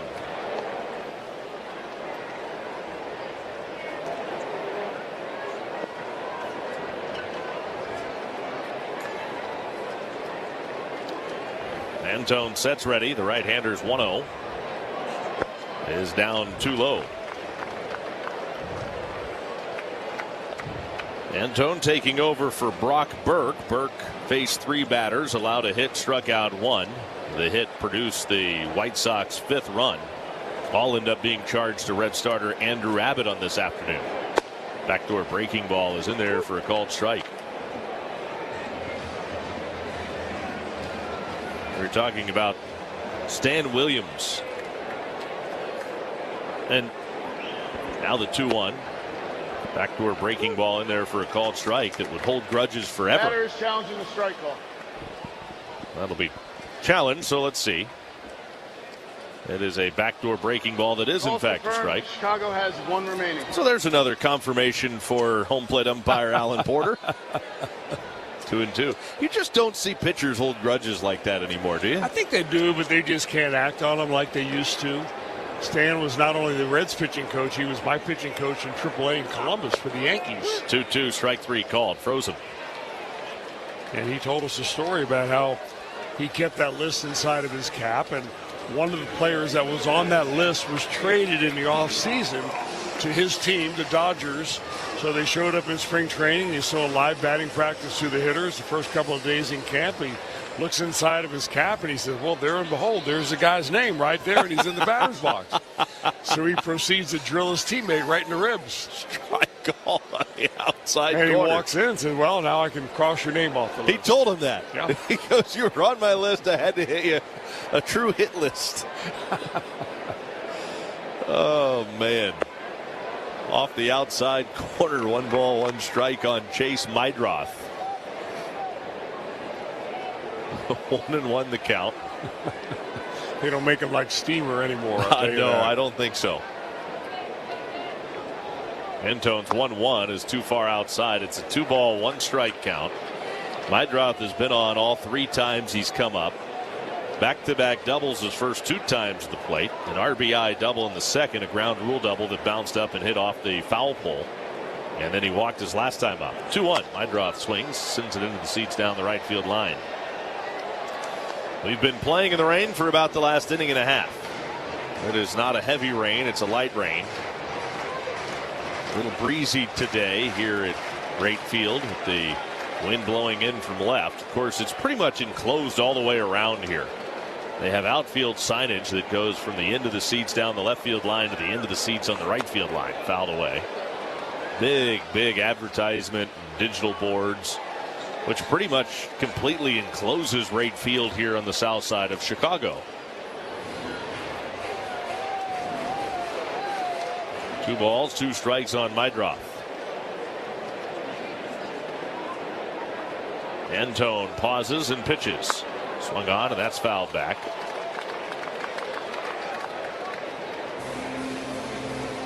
So you got to believe that that would dramatically affect the weather pattern or the wind patterns as they come into the ballpark. Antone turns it loose. The pitch is a strike over the inside corner. Good breaking ball. Frozen. Back-to-back strikeouts, both looking. Antone has really reinvented himself completely from the first time he's been up in the major leagues. And he has developed a couple of different kind of breaking balls that he throws really instead of the fastball. He still has 94, 95 on the heater, but with a cutter and a slider and a sweeper and a regular breaking ball, he mixes those all together and gets a lot of strikeouts looking. Andrew Benintendi, the hitter now. Benintendi off the bench to hit for Grichuk, and it's in for a strike, 0-1.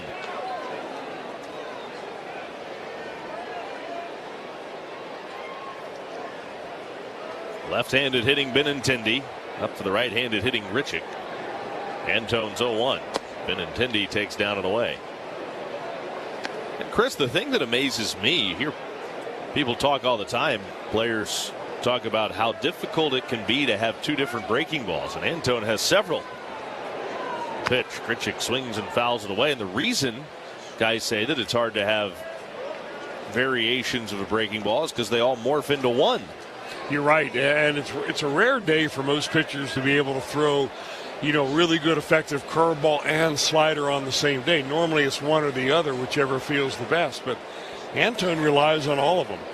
He has studied it hard. He's had a long time to be able to do that while he's coming on that rehab from his third Tommy John surgery. And a wave and a miss. There's that high heater up and in on Benintendi, 95 miles an hour, and he couldn't catch up to it. And I'm Jonathan Mayer, and for more than 20 years, I've traced the path of baseball's rising stars, navigating the back roads of the national pastime and basking in the glow of small-town America's spirit, where the team is woven into the fabric of everyday life, where it's more than just a game. It's a celebration of the people, the traditions, and the culture that give these places their soul.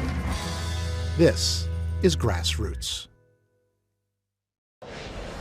Line drive out toward right. Hill's coming in. He dives and he makes the catch. He does it again. Derek Hill. He is just amazing. This one's really all about Dean Kramer. 1 over the minimum through 7 innings. He's allowed only 1 run on 1 hit, and he's picked up strikeouts with 4 different pitch types. Merrill Madness, dead center. Padres take a 3-2 lead. 1 swing of the bat. His third home run in as many games. And for the first time tonight, the Padres lead. Looped in the air towards center. Breaking back now in is DeLuca. Dives, and did he catch it? Oh, he did! What a play by Johnny DeLuca. I think that saved a run. Meckler moves back for it. He's out near the wall, and it is caught! Meckler got it! The Mac strikes again! You cannot contain the Mac.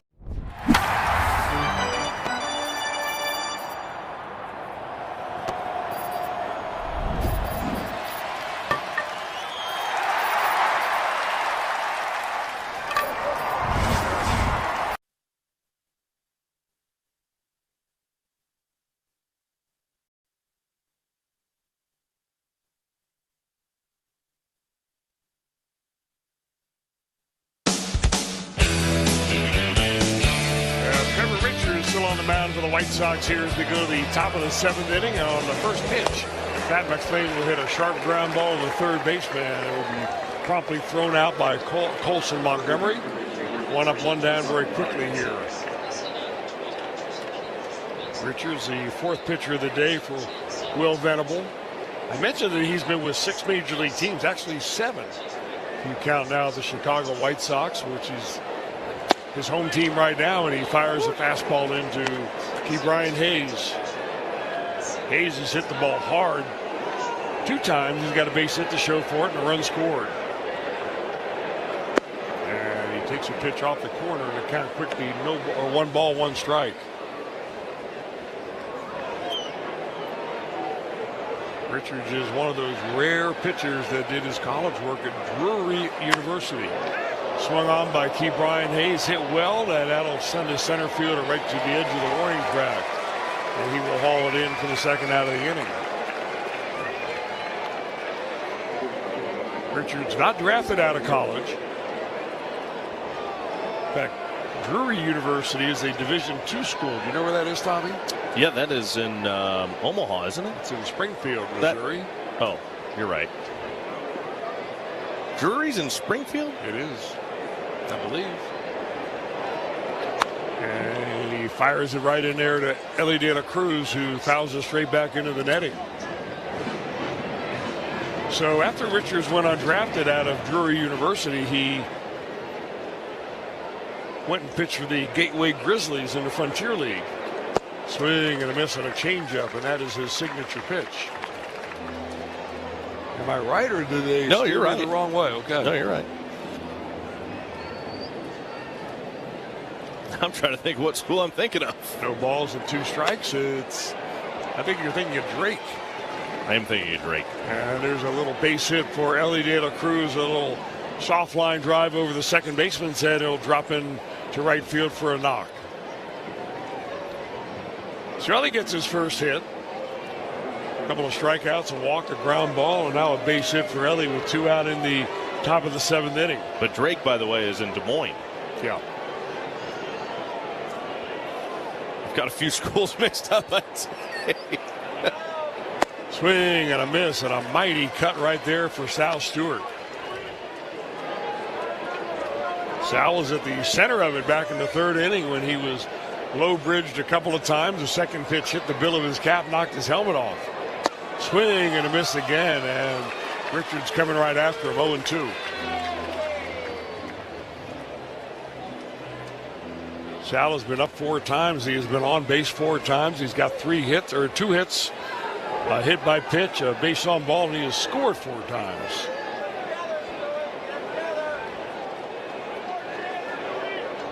Reds are up 9-5. They're looking to close this one out here in Chicago before they head back to Cincinnati. No balls and 2 strikes, and a slider a little bit down low and out of the zone.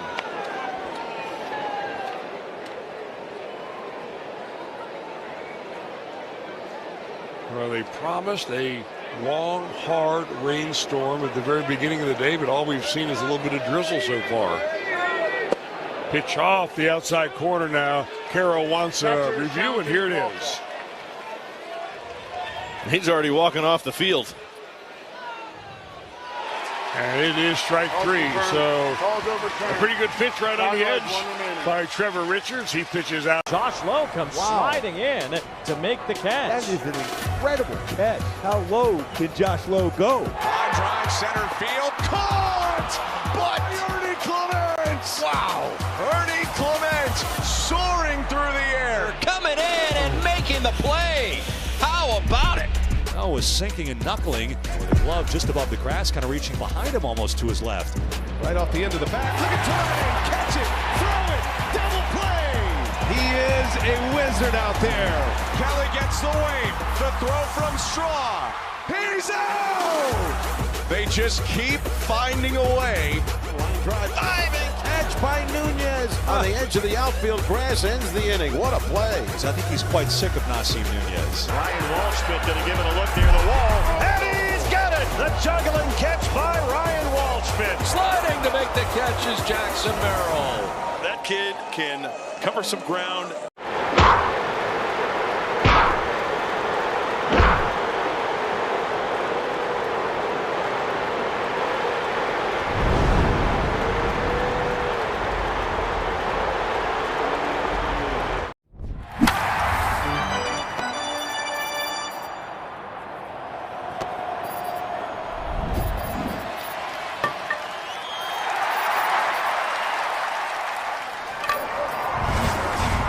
And will always be something we do. Miami University is where today's students become tomorrow's leaders. Visit miamioh.edu. With 60 nonstop destinations, CVG will get you from the dugout to your destination in no time. Make CVG your MVP for travel convenience. Visit CVGAirport.com for more information. CVG Airport, connecting you to home runs.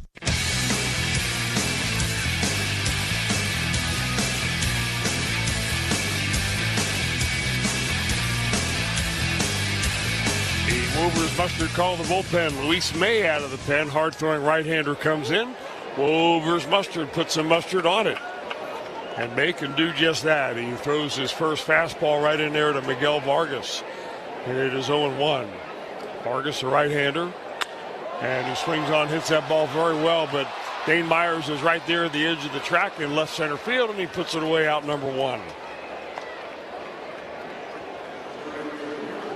Luis May looks like a completely different pitcher from the young man that we've seen the last couple of seasons. Saw him in spring training. He was always a very hard thrower, big guy.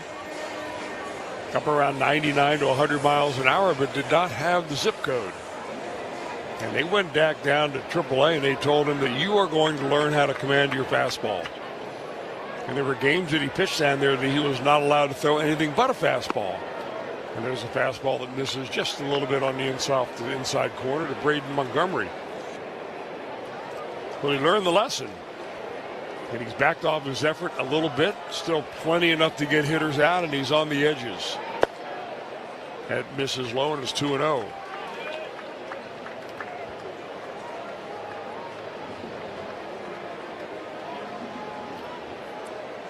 This is game number 8 overall for May this year.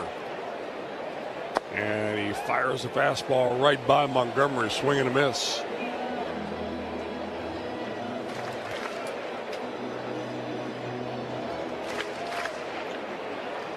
originally signed about 6 years ago out of the Dominican Republic. And May fires it in there. It's called a ball, but they want an ABS challenge.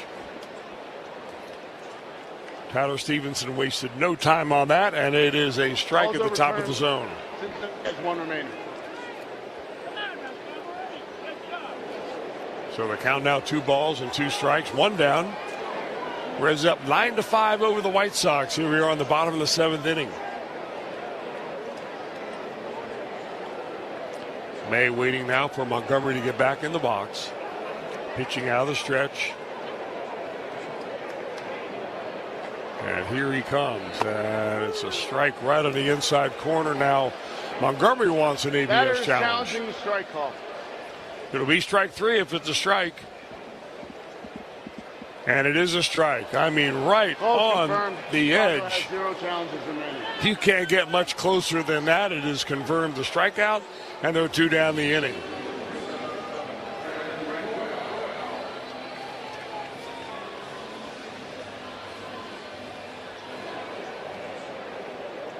So the White Sox are now out of ABS challenges.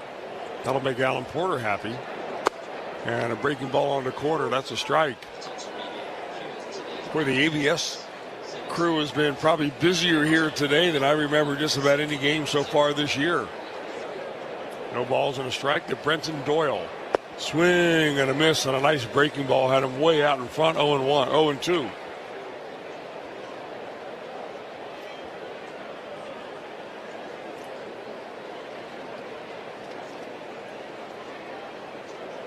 If it's raining, it is not raining very much. It's more of a little mist that has come in, and that one misses down and away.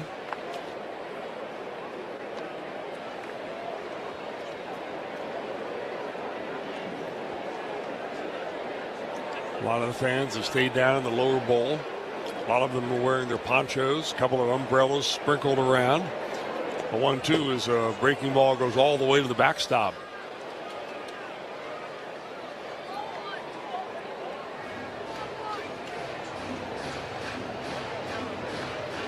Brenton Doyle, former Rocky, taps the plate a couple of times, steps in. It's a 2-2 count to him. 2 out, nobody on. And a 4-run lead by the Reds, and a swing and a miss, and he's got a strikeout. 2 of them for May, 3 of them for Antone. The Reds bullpen has been awfully good this afternoon. 9-5, the Reds over the White Sox. Back to Tommy with the play-by-play. You could describe Tulsa as a big small town or a small big city. Tulsa is a very mixed city of arts and film and sports. I mean, it's a true melting pot of all kinds of things. Professional baseball in Tulsa, it's actually older than the state of Oklahoma. It's nice to play in front of, fans that you see on a daily basis.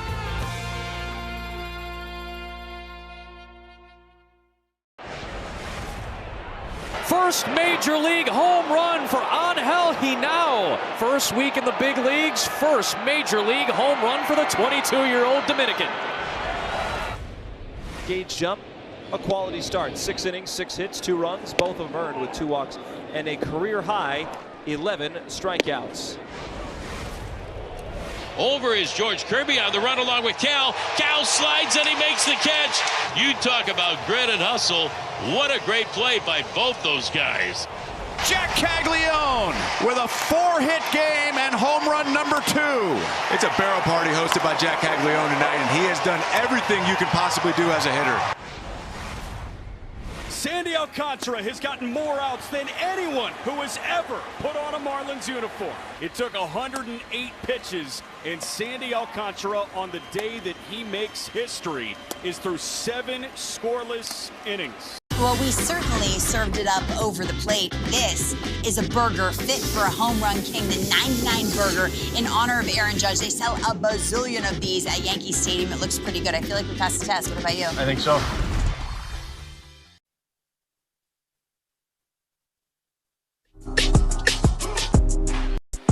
Rain picking up a little bit now here on the south side of Chicago as the Reds and White Sox play the series finale of this 3-game get-together.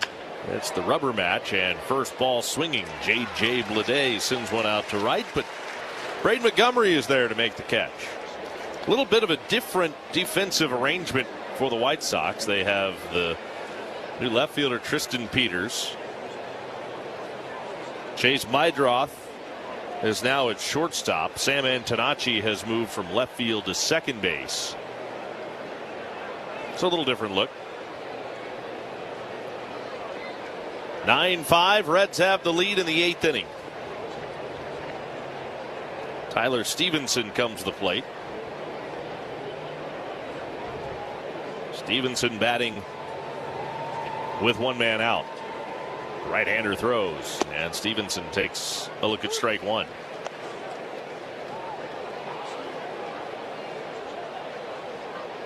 Still not pouring. Just a light, steady rain.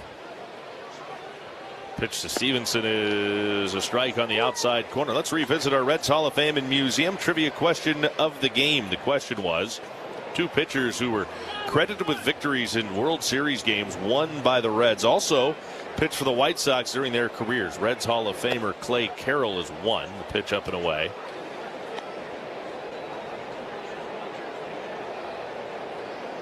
One ball, two strikes on Stevenson.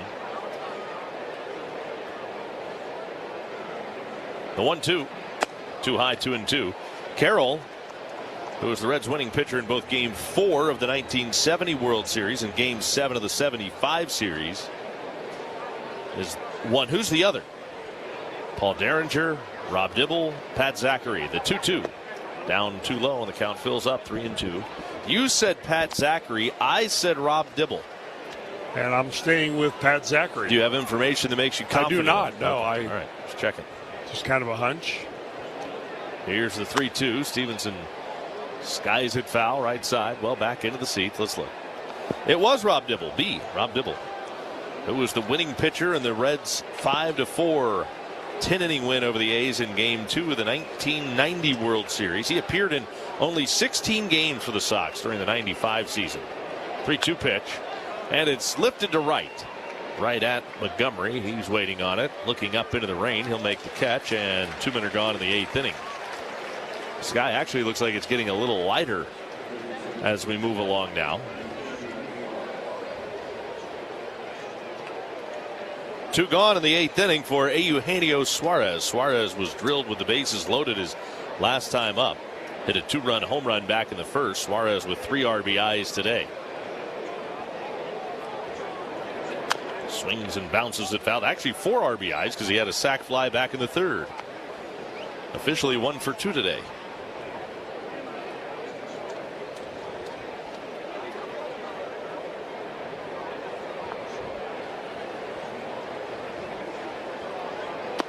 Takes a breaking ball off the inside corner. 1 ball, 1 strike to count on Suarez. The rain picking up even a little bit more now.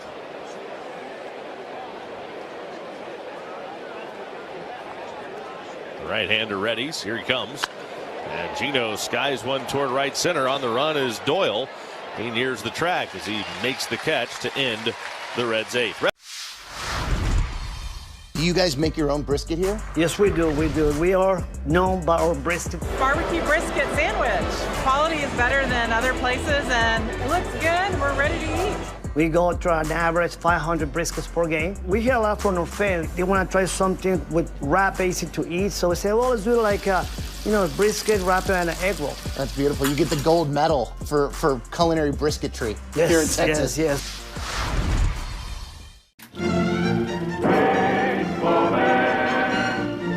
That's an owl, in case you're wondering.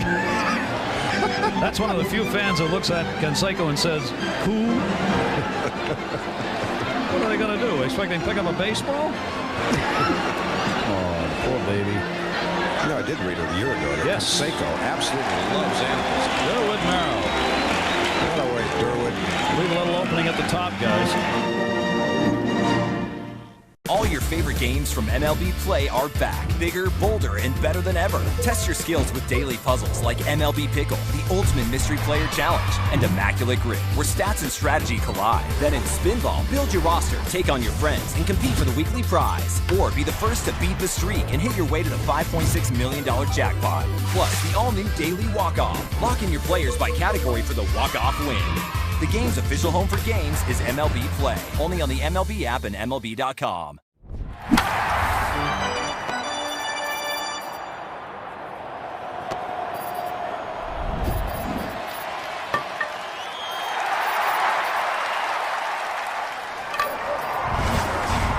Reds fans can get an additional $1,000 off a sunroom using promo code GOREDS. Call or schedule your estimate online at championsavenow.com. The bullpen has been so good for the Reds that Terry Francona decides to go to it one more time, and it'll be Sam Molar, Woolver mustard pitching change. Wolver's mustard. Sam put some mustard on it. Spins the first pitch, breaking ball in too tight for ball one, 1-0. 1-0 the count on Colson Montgomery. Here comes Malls. 1-0 pitch. Swing the ground ball foul, first base side. Rainy day in Chicago. The rain picking up now. I mean, this is probably the hardest it's rained all day now. Not that it's pouring, but it is a little bit more of a steady rain. 1 ball, 1 strike. Enough of a rain right now to knock a balloon down that had been flying overhead that is falling out behind the left side of the infield. A very sparkly pink balloon. It has now come down to a stop, landing out at shallow left. I think now they're going to have somebody go get it. Member of the grounds crew will dash out there. Grab it.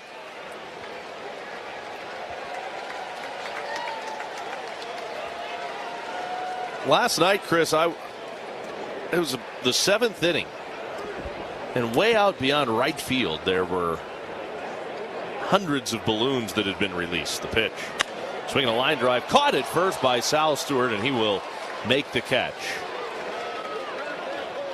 That's out number 1, and they looked just like that.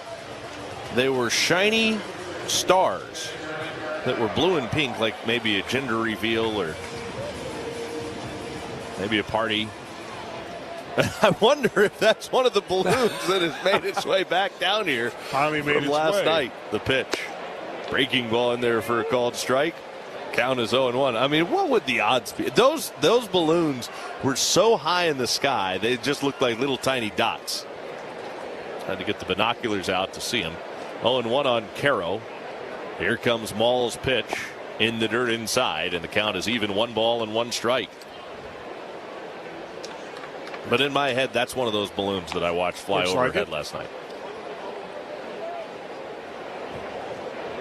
Whether or not it's true or not, I'm believing it to be true. Here's the 1-1. I can't argue that. Okay, thanks. Thanks for indulging me. The pitch up and away. 2-1 now on Edgar Caro. I mean, you got the trivia question right, so you're kind of on a roll. Yeah, I'm feeling good. 2-1 on Caro on a rainy afternoon. Been playing in the rain since the 5th. 2-1 pitch. On the outside corner, called strike. 2-2. Well, this is kind of what we talked about. It's a race to 5 innings, and then once you get to 5, you just kind of cruise on the rest of the way in the rain. It's looking like that's how it's going to be today. Here's the 2-2. Swinging a ground ball foul, third base side. Now the hope is that it doesn't storm again later that would inhibit the Reds' ability to get out of town.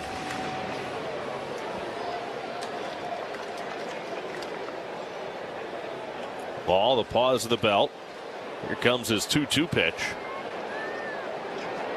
Caro swings and socks this one toward the left field corner. That's going to short hop the left field wall. Played perfectly by Bleday. Strong throw back in on a bounce. Holds Caro to a long single.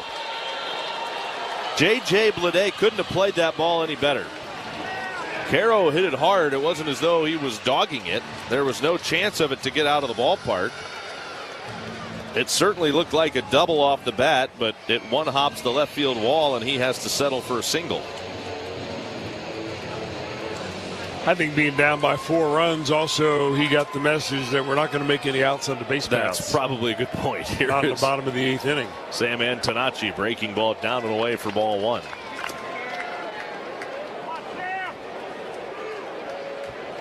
1-0 on Antonacci. Ball the pause. The left-hander turns it loose, and Antonacci is a bullet right back over the small of Maul's back and into center field for a hit.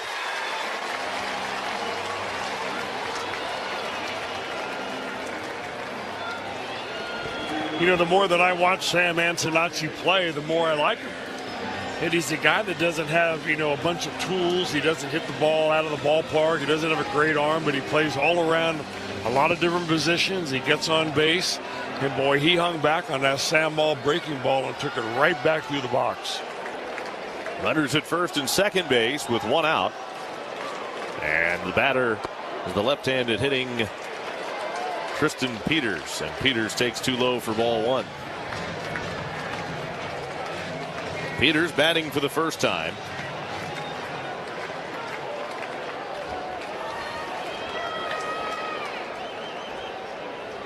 Ball turns it loose, and Peters takes down low.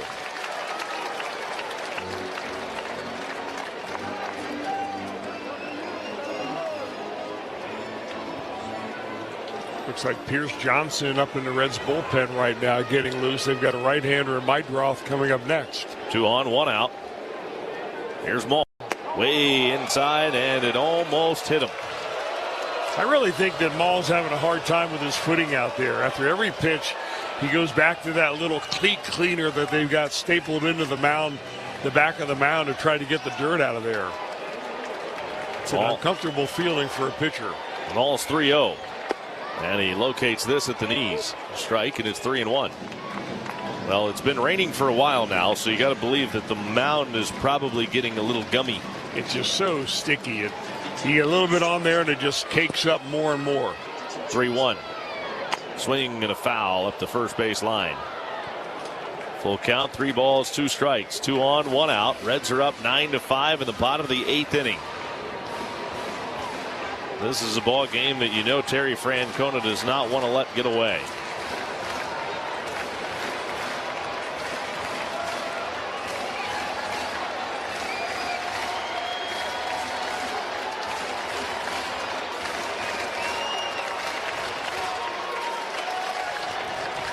Ball sets ready, checks the runners. 3-2. Swing and a miss. He struck him out. Got him with a fastball down. Sunk it just below the zone, and he got Peters to swing right over the top of it. He came right back and threw 3 really good pitches in a row. Had a little bit of sinking action on that fastball, did Sam Maul. I think he would have been out of the ball game had he lost Peters. So Meidroth up with 2 on and 2 out. Maul delivers. Meidroth takes a strike on the outside corner. I think you're right, Chris. Especially with the right-hander Meidroth up. Now you do have the left-handed hitting Andrew Benintendi waiting on deck. Maul turns it loose, and the 0-1 is buried in the dirt. Well, the safe spot here to pitch to Chase Meidroth is low and away. He's got power, but his power is the left field, and his power is on pitches that are up and in. Short arms, powerfully built. Don't make a mistake in there. Maul delivers the 1-1. Down too low.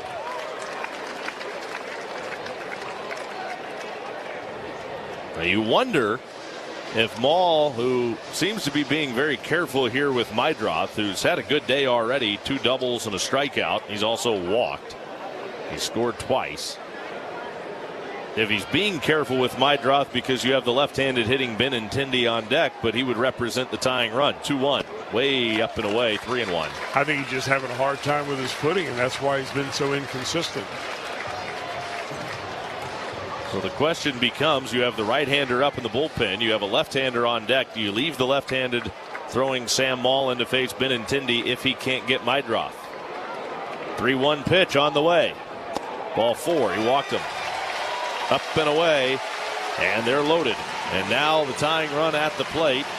And Terry Francona is going to stick with Maul. Matt Tracy is sent out to the mound to visit with Maul here. So some anxious moments now for the Red Legs. Tying run to the plate, and Andrew Benintendi. He's got a chance to do some serious damage against his hometown team. Well, Benintendi did face a right-hander his last time up, and he went after a high fastball from T.J. Antone and struck out.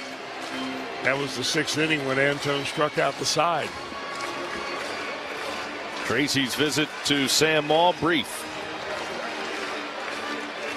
The rain is pretty much let up, still sprinkling a little bit, but not like it was a moment ago. Benintendi up, bases loaded, 2 outs. 9-5 Reds, and here comes Sam Maul's pitch. Good breaking ball, hits the inside corner to the left-handed hitting Andrew Benintendi. Strike 1.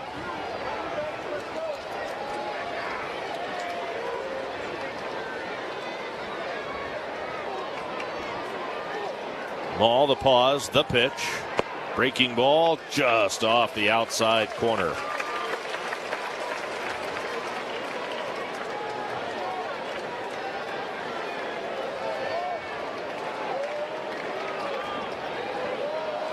Maul the pause. Here's his 1-1. Swinging a ground ball, base hit, right side. That'll bleed into right. 1-run home Caro. Behind him to score is Antonacci, around to third. Mydroff and Benintendi left on left comes up with a big 2-out, 2-run single. And the Reds' lead is cut in half. And Terry Francona will have to go get Sam Maul. That's going to be it for the Reds left-hander.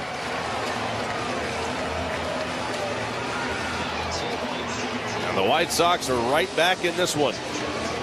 9-7 the Reds lead.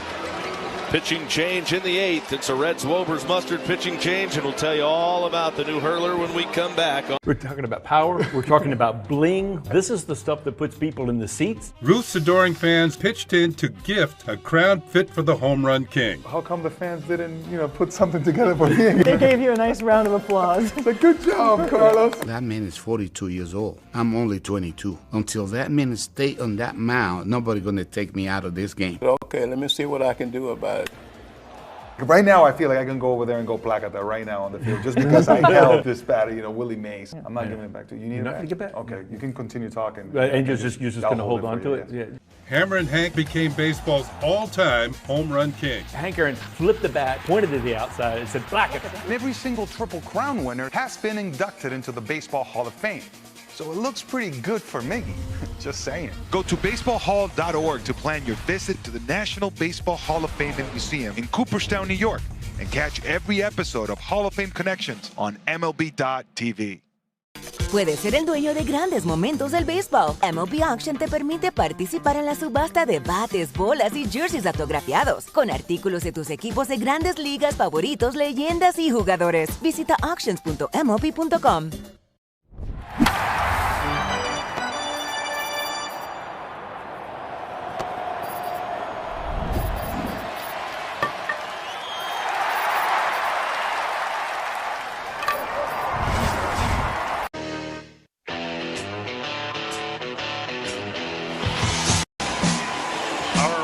Mustard pitching change. We'll see the 5th reliever coming into the ballgame for Terry Francona. It'll be right-hander Pierce Johnson. Wober's Mustard. Put some mustard on it. Well, Johnson's got runners at first and third. 2 outs, the pitch, and it's down and away for ball 1 on Miguel Vargas. 1 ball, no strikes on Vargas. Vargas is 0 for 4 today. Robbed of a hit by McClain. The diving stop in the 5th. Johnson's home with a 1-0. Swinging the ground ball foul, third base side. Back-to-back curveballs from Johnson. When the conditions start getting bad out there on the mound, it gets sticky, it gets wet, you slide a little bit. It's more of a distraction than anything else to a pitcher. And you're concentrating on throwing your best pitch in your best spot, and you're thinking about anything else in the back of your mind you can't execute. The 1-1. Swung on, that's fouled back. 1 ball, 2 strikes on Vargas.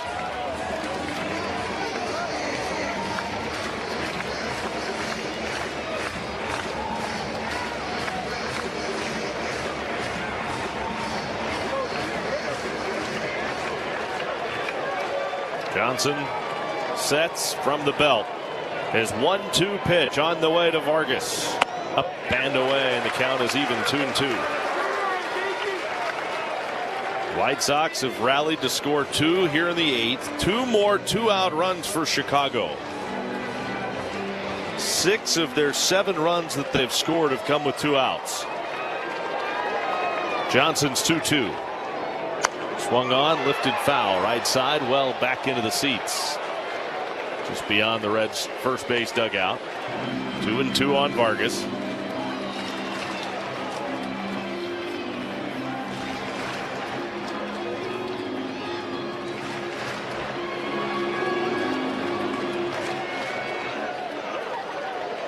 Johnson from the belt, home with a 2-2 pitch. And instead, time called to the plate by Vargas. Johnson pausing, really making the right-handed hitting Vargas wait.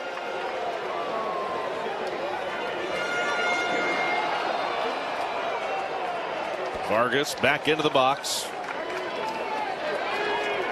Right foot then left. Doesn't even drop the bat down to the plate, just holds it flat across his back shoulder. Waiting on Johnson. Here comes the 2-2. Swung on and again whacked foul off the right, out of play.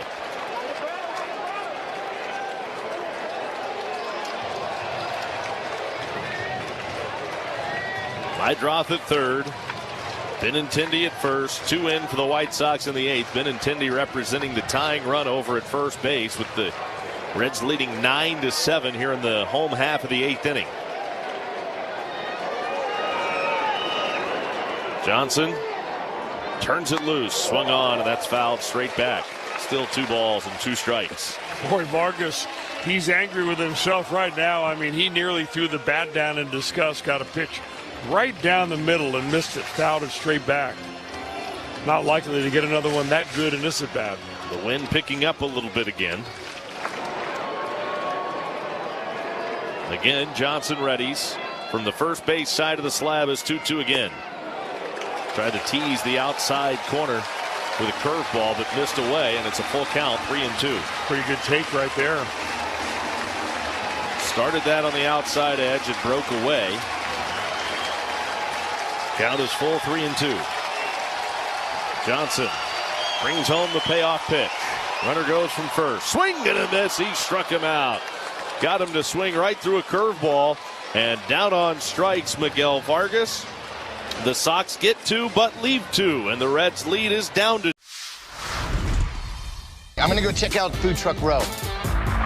So, what did you guys get today? Philly cheesesteaks. Both of you got the same thing. Are they that good? Oh, yeah. Got a hot dog and some fries. Just kind of basic ballpark. Chicken bacon sandwich. Uh-huh. Philly cheesesteak. Okay. And some crinkle cut fries. Okay, where are you guys from? We're from Dallas. Dallas. That's what's fun about baseball. It brings different regions together, not just the ball and glove and bat, but what we're eating.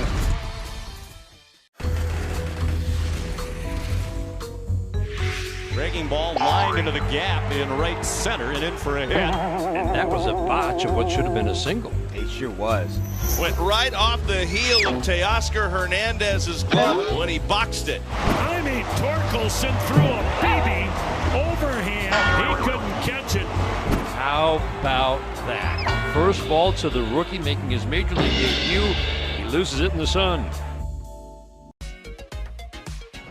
Well, this is a World Series card. Everybody said, you know, what's it going to be to pitch against Sandy Koufax, who's a dominant pitcher. I said, I hope I don't embarrass myself. And I didn't. You know, pitched my first shutout ever. We won 6-0, and my parents were there. My mom was afraid of heights, so she was in the upper deck. She had to come down and trade seats with somebody so that she could actually watch her 20-year-old son pitch a shutout in the World Series.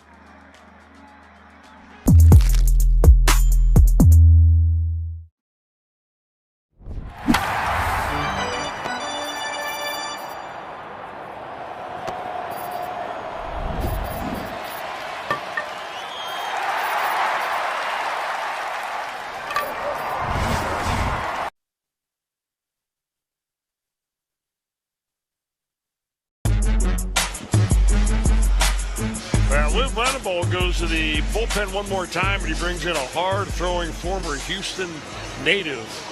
and a former St. Louis Cardinal, Jordan Hicks. Hicks comes in the ball game. Now all of a sudden a 2-run ball game. And he's trying to keep it right there and give the Sox a chance in the bottom of the 9th inning. Reds are trying to open things up a little bit here. Dane Myers to lead things off. Myers 1 for 2. He's walked twice. He's been on base 3 times, and he takes low and outside for ball 1. The only time Dane Myers been retired when he struck out last time up.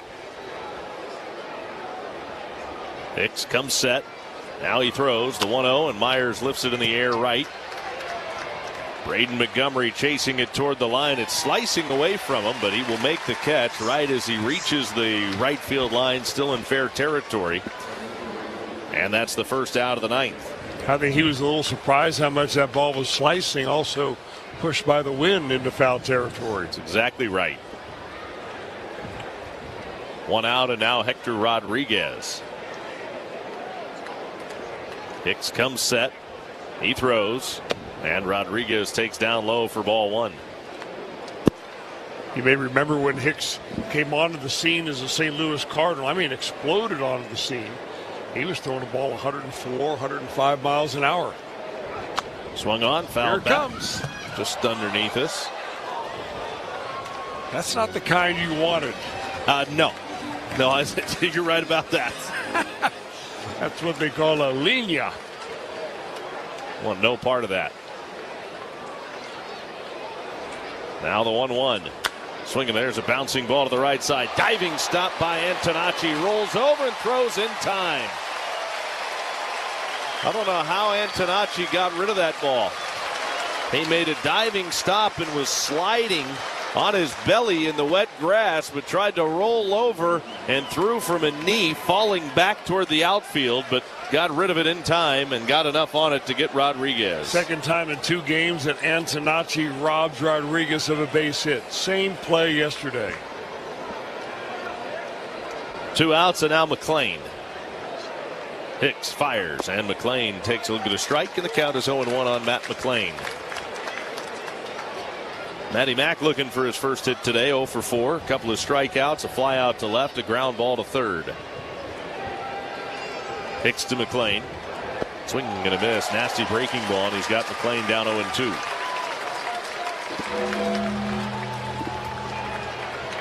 You were talking about 2018 when he broke in. He threw the 3 fastest pitches in the big leagues that year, maxing out at 105.1. 2 over 105, another one at 104 plus. 0-2. Fouled back again. 0-2 the count on Matt McClain. Step up to something grand. Toyota Grand Highlander has more power and more room with a full-size 3rd row with 3 different powertrains, including a 362 horsepower hybrid max EV. 0-2 pitch. McClain takes low, 1 ball and 2 strikes. It's not as though Hicks has turned himself into a soft tossing thumber. He can still run it up there into the upper 90s. Just not quite the same explosion on the fastball that he had when he broke in. 1 ball, 2 strikes. Here he comes. And McClain lays off the breaking ball that dives down and away. 2 balls, 2 strikes on McClain.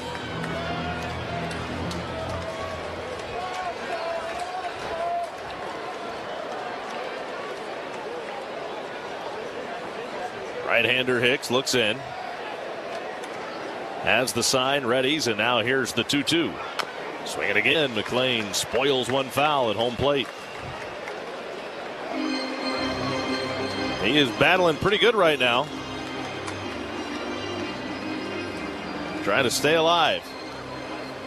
2 balls and 2 strikes.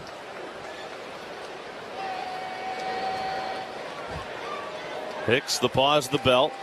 The 2-2 in the dirt outside, and the count runs full. 3 balls and 2 strikes.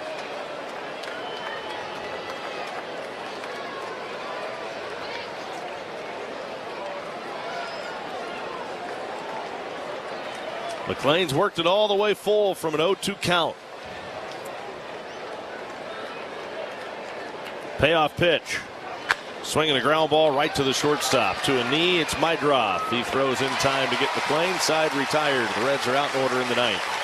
They take a 2-run lead to the bottom of the ninth. It is not. I'm Jonathan Mayer, and for more than 20 years, I've traced the path of baseball's rising stars, navigating the back roads of the national pastime and basking in the glow of small-town America's spirit, where the team is woven into the fabric of everyday life, where it's more than just a game. It's a celebration of the people, the traditions, and the culture that give these places their soul. This is Grassroots. Speaking of upper body commando, no shame in their game. Oh, hit the bat, and then the bat hit the helmet. It's a trick shot. The big kitty's here. Well, the therapy rabbit, you mean? Oh! Error on Andy Rodriguez, the Pirates' first baseman. He was fairly camped underneath it. It's pretty cold down here, and I needed a hat. I didn't have one, so Mr. Met lent me his. Oh, nobody caught it! Boy, all sorts of communication issues between Rojas and Sosa. Pete Crow Armstrong set to lead things off for the Cubs. That is hammered center field. That's back on its way out of here. We got an in-game MVP race. How about that for a response? First pitch of the ball game from Lauer, PCA, 420 feet. Game on. Your best player, our best player. For PCA, it is home run number 25. Closing in on that 30-30 club. He's wiped 28 bases.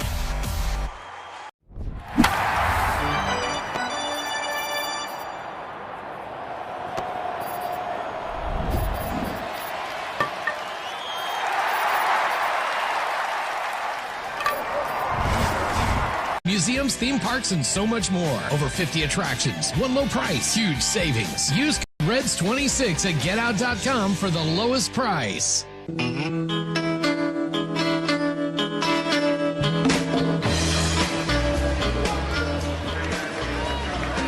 a Wolver's Buster pitching change for the Reds, and it'll be Emilio Pagan coming out of the bullpen. The closer comes in. He's got a 2-run lead. He had a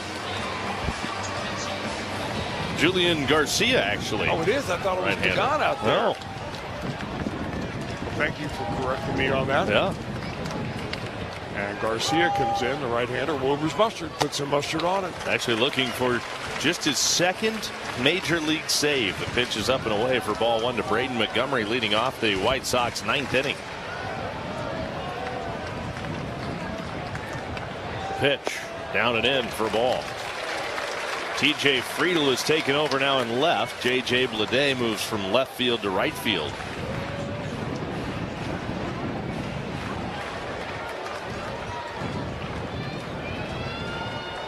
Garcia turns it loose and misses low and in. 3-0.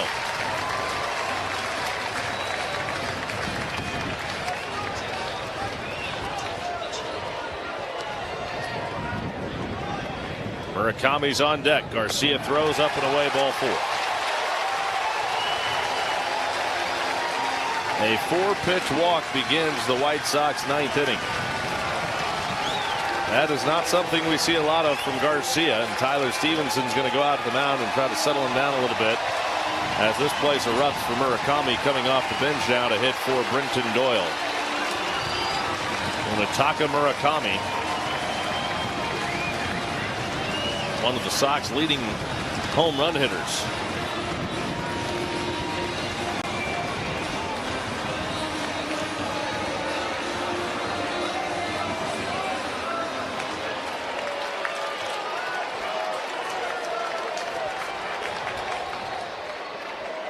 First pitch, low, ball 1. Munetaka Murakami, 26 home runs, 54 RBIs, and he's hitting .235 with a .901 OPS. Garcia's pitch, backdoor breaking ball in there for a strike. If you make a mistake to this guy, he can hurt you. Good call by Stevenson after 5 straight fastballs out of the zone, having spin up a breaking ball, and he dropped it right in there. The pitch, way too high. He just overthrowing his heater right now. You get caught up in the moment of the ninth inning. It's unlike any other inning you pitch. Throughout all those years trying to get to the major leagues, here he is, and It's just hard to control the adrenaline. 2-1 on Murakami. Garcia ready at the belt. Here he comes. Swing and a miss.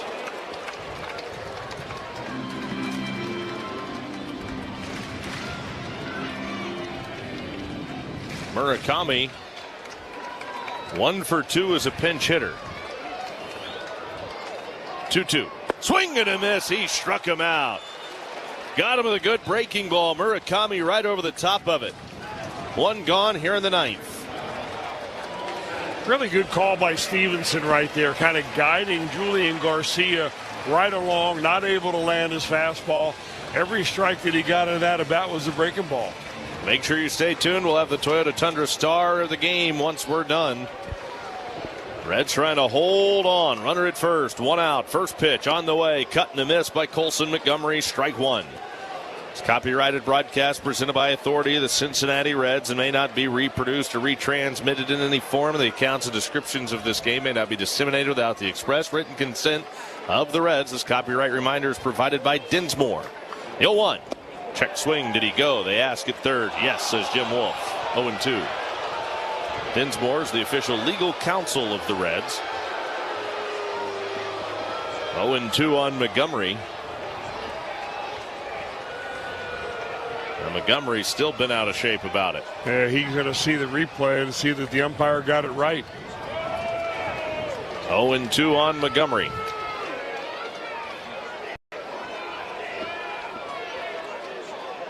Garcia sets, has an eye on the runner at first. Another look and the pitch. Swung on, high fly ball, deep right field. Back goes Bleday on the track. Near the wall, Bleday's got it. Well, you talk about missing it by a quarter of an inch. He had a swing. His timing was perfect. He got it on the barrel, but it just popped it up a little bit too high. He might have missed that by a quarter of a millimeter. Wow. Well, there's 2 outs. Runner at first base, and now Edgar Caro. There goes the runner. He'll take second. Defensive indifference, and the first pitch is, I think that was called a ball. 1-0 the count on Caro, but something got in Alan Porter's eyes as the pitch came in. Well, I thought they might challenge. They don't. The 1-0 down too low. What if that happened? What if something flies into the umpire's eye? He completely misses the pitch. Can he initiate his own ABS challenge? 2-0 on Edgar Caro. Who loses the challenge if he's wrong? That's right. 2-0 pitch. Down too low. I guess he does. 3-0 on Caro. I'd love to see that umpire turn around. I didn't see it. This challenge is mine. 3-0 on Caro. Runner at second. 2 outs. Tying run of the plate in the 9th. Garcia delivers. And he pours in a fastball for a called strike. 3-1.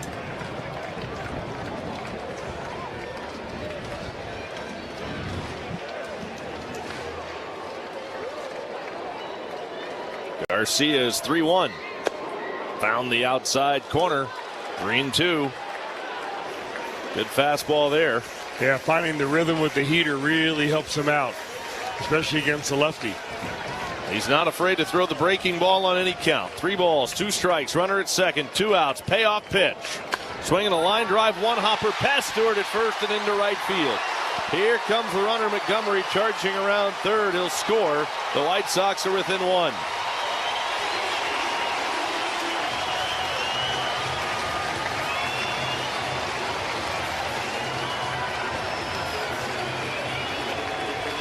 Caro's 3rd hit of the game. And it is 9-8 Reds, and now they will use a pinch runner at first base for Caro.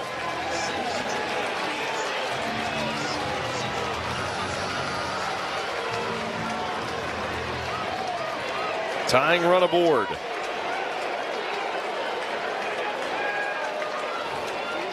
Tell you, for a hitter that came into this series hitting in the 130s, Edgar Caro has really carried himself. And Tanachi takes inside, ball one. Got a batting average up over 200 now. Drew Romo is the runner at first base for Caro.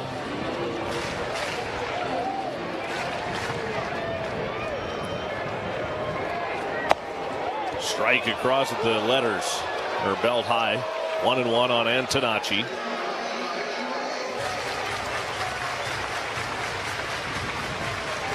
Antonacci's 2 for 4. Tying run at first, 2 outs, 9th inning. Garcia throws, and a breaking ball dives low and in, 2-1. These are some big pitches right now for Garcia. The last thing you want to do is, first of all, give up the lead. You'd hate to force the tying run into scoring position. 2-1 to Antonacci. 3-1. Missed with the slider low. Yeah, the pitches begin to piling up a little bit here for Garcia as well. Number 23 coming up. The right-hander sets. Here's Garcia's 3-1. Swinging it, lined right back up the middle. Ellie's there behind the bag. Glove spins, throws, got him, and that's it. Reds win it 9-8. They hold on to beat the White Sox, and they take 2 out of 3 from the Southsiders. It wasn't easy, but the Reds hold on to win it. Final score, Reds 9, White Sox 8. He'll take it. And the Reds get out of here taking 2 of 3. We're back to wrap it up right after this on the Reds Radio Network.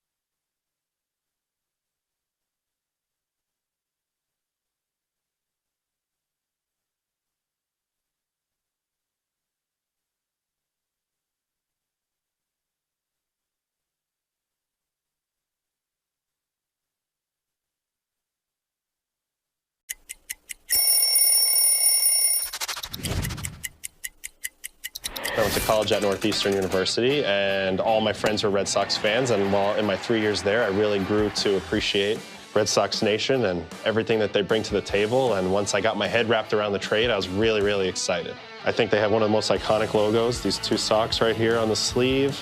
I love keeping it simple, really fond of the font, and I think it's a really cool look. Yuri Perez gets set for his career-high 21st start this year. Yuri Perez, top 5 in all of baseball in terms of average fastball velocity from starter. How about a slider bearing in on Reynolds? Yuri Perez strikes out the side in order. Yuri has another punch-out. He gets his buddy Ronnie Simon. That's 6 up and 6 down for Yuri Perez. And he struck him out with a changeup, a beauty from Perez, who pulled the string on Simon. And he's tied up on that. Sinker bearing in at 98. Good pitch from Yuri. That is unhittable, and he did this against Robert Jr. with the Mets when he started in New York. This nasty 2-seam fastball, look how much that runs, and that's just a protection hack, an emergency swing by a hitter. They think it's coming right down the middle of the plate, and you're talking 98 miles an hour. If I'm Yuri, if I had 98, I'd throw 98. Yeah, he did, and he struck him out with a 98-mile-an-hour fastball. You just stick with that, man. If I didn't have 98, so I'd throw that curveball again, but if I had 98, that's exactly what I'd throw. Pack your bags. We're taking a trip to Truist Park in Atlanta. One of baseball's newest ballparks, Truist opened its doors to Braves fans in 2017 and blends modern amenities with historic displays. Before the game, you have to swing by the Battery, a mixed-use complex of more than 60 acres that includes shops, great restaurants, outdoor spaces, and even a concert venue. Once inside, pop over to the outfield market for some grub before you get a lesson in Braves history. The Xfinity rooftop patios have just what you need, letting you get a bird's-eye view of all the action while staying comfortable and shaded under baseball's largest stadium canopy. And we can't forget to drop into one of the most well-known restaurants in any ballpark, the Coors Light Chop House. It's got 3 levels of open-air seating and plenty of good food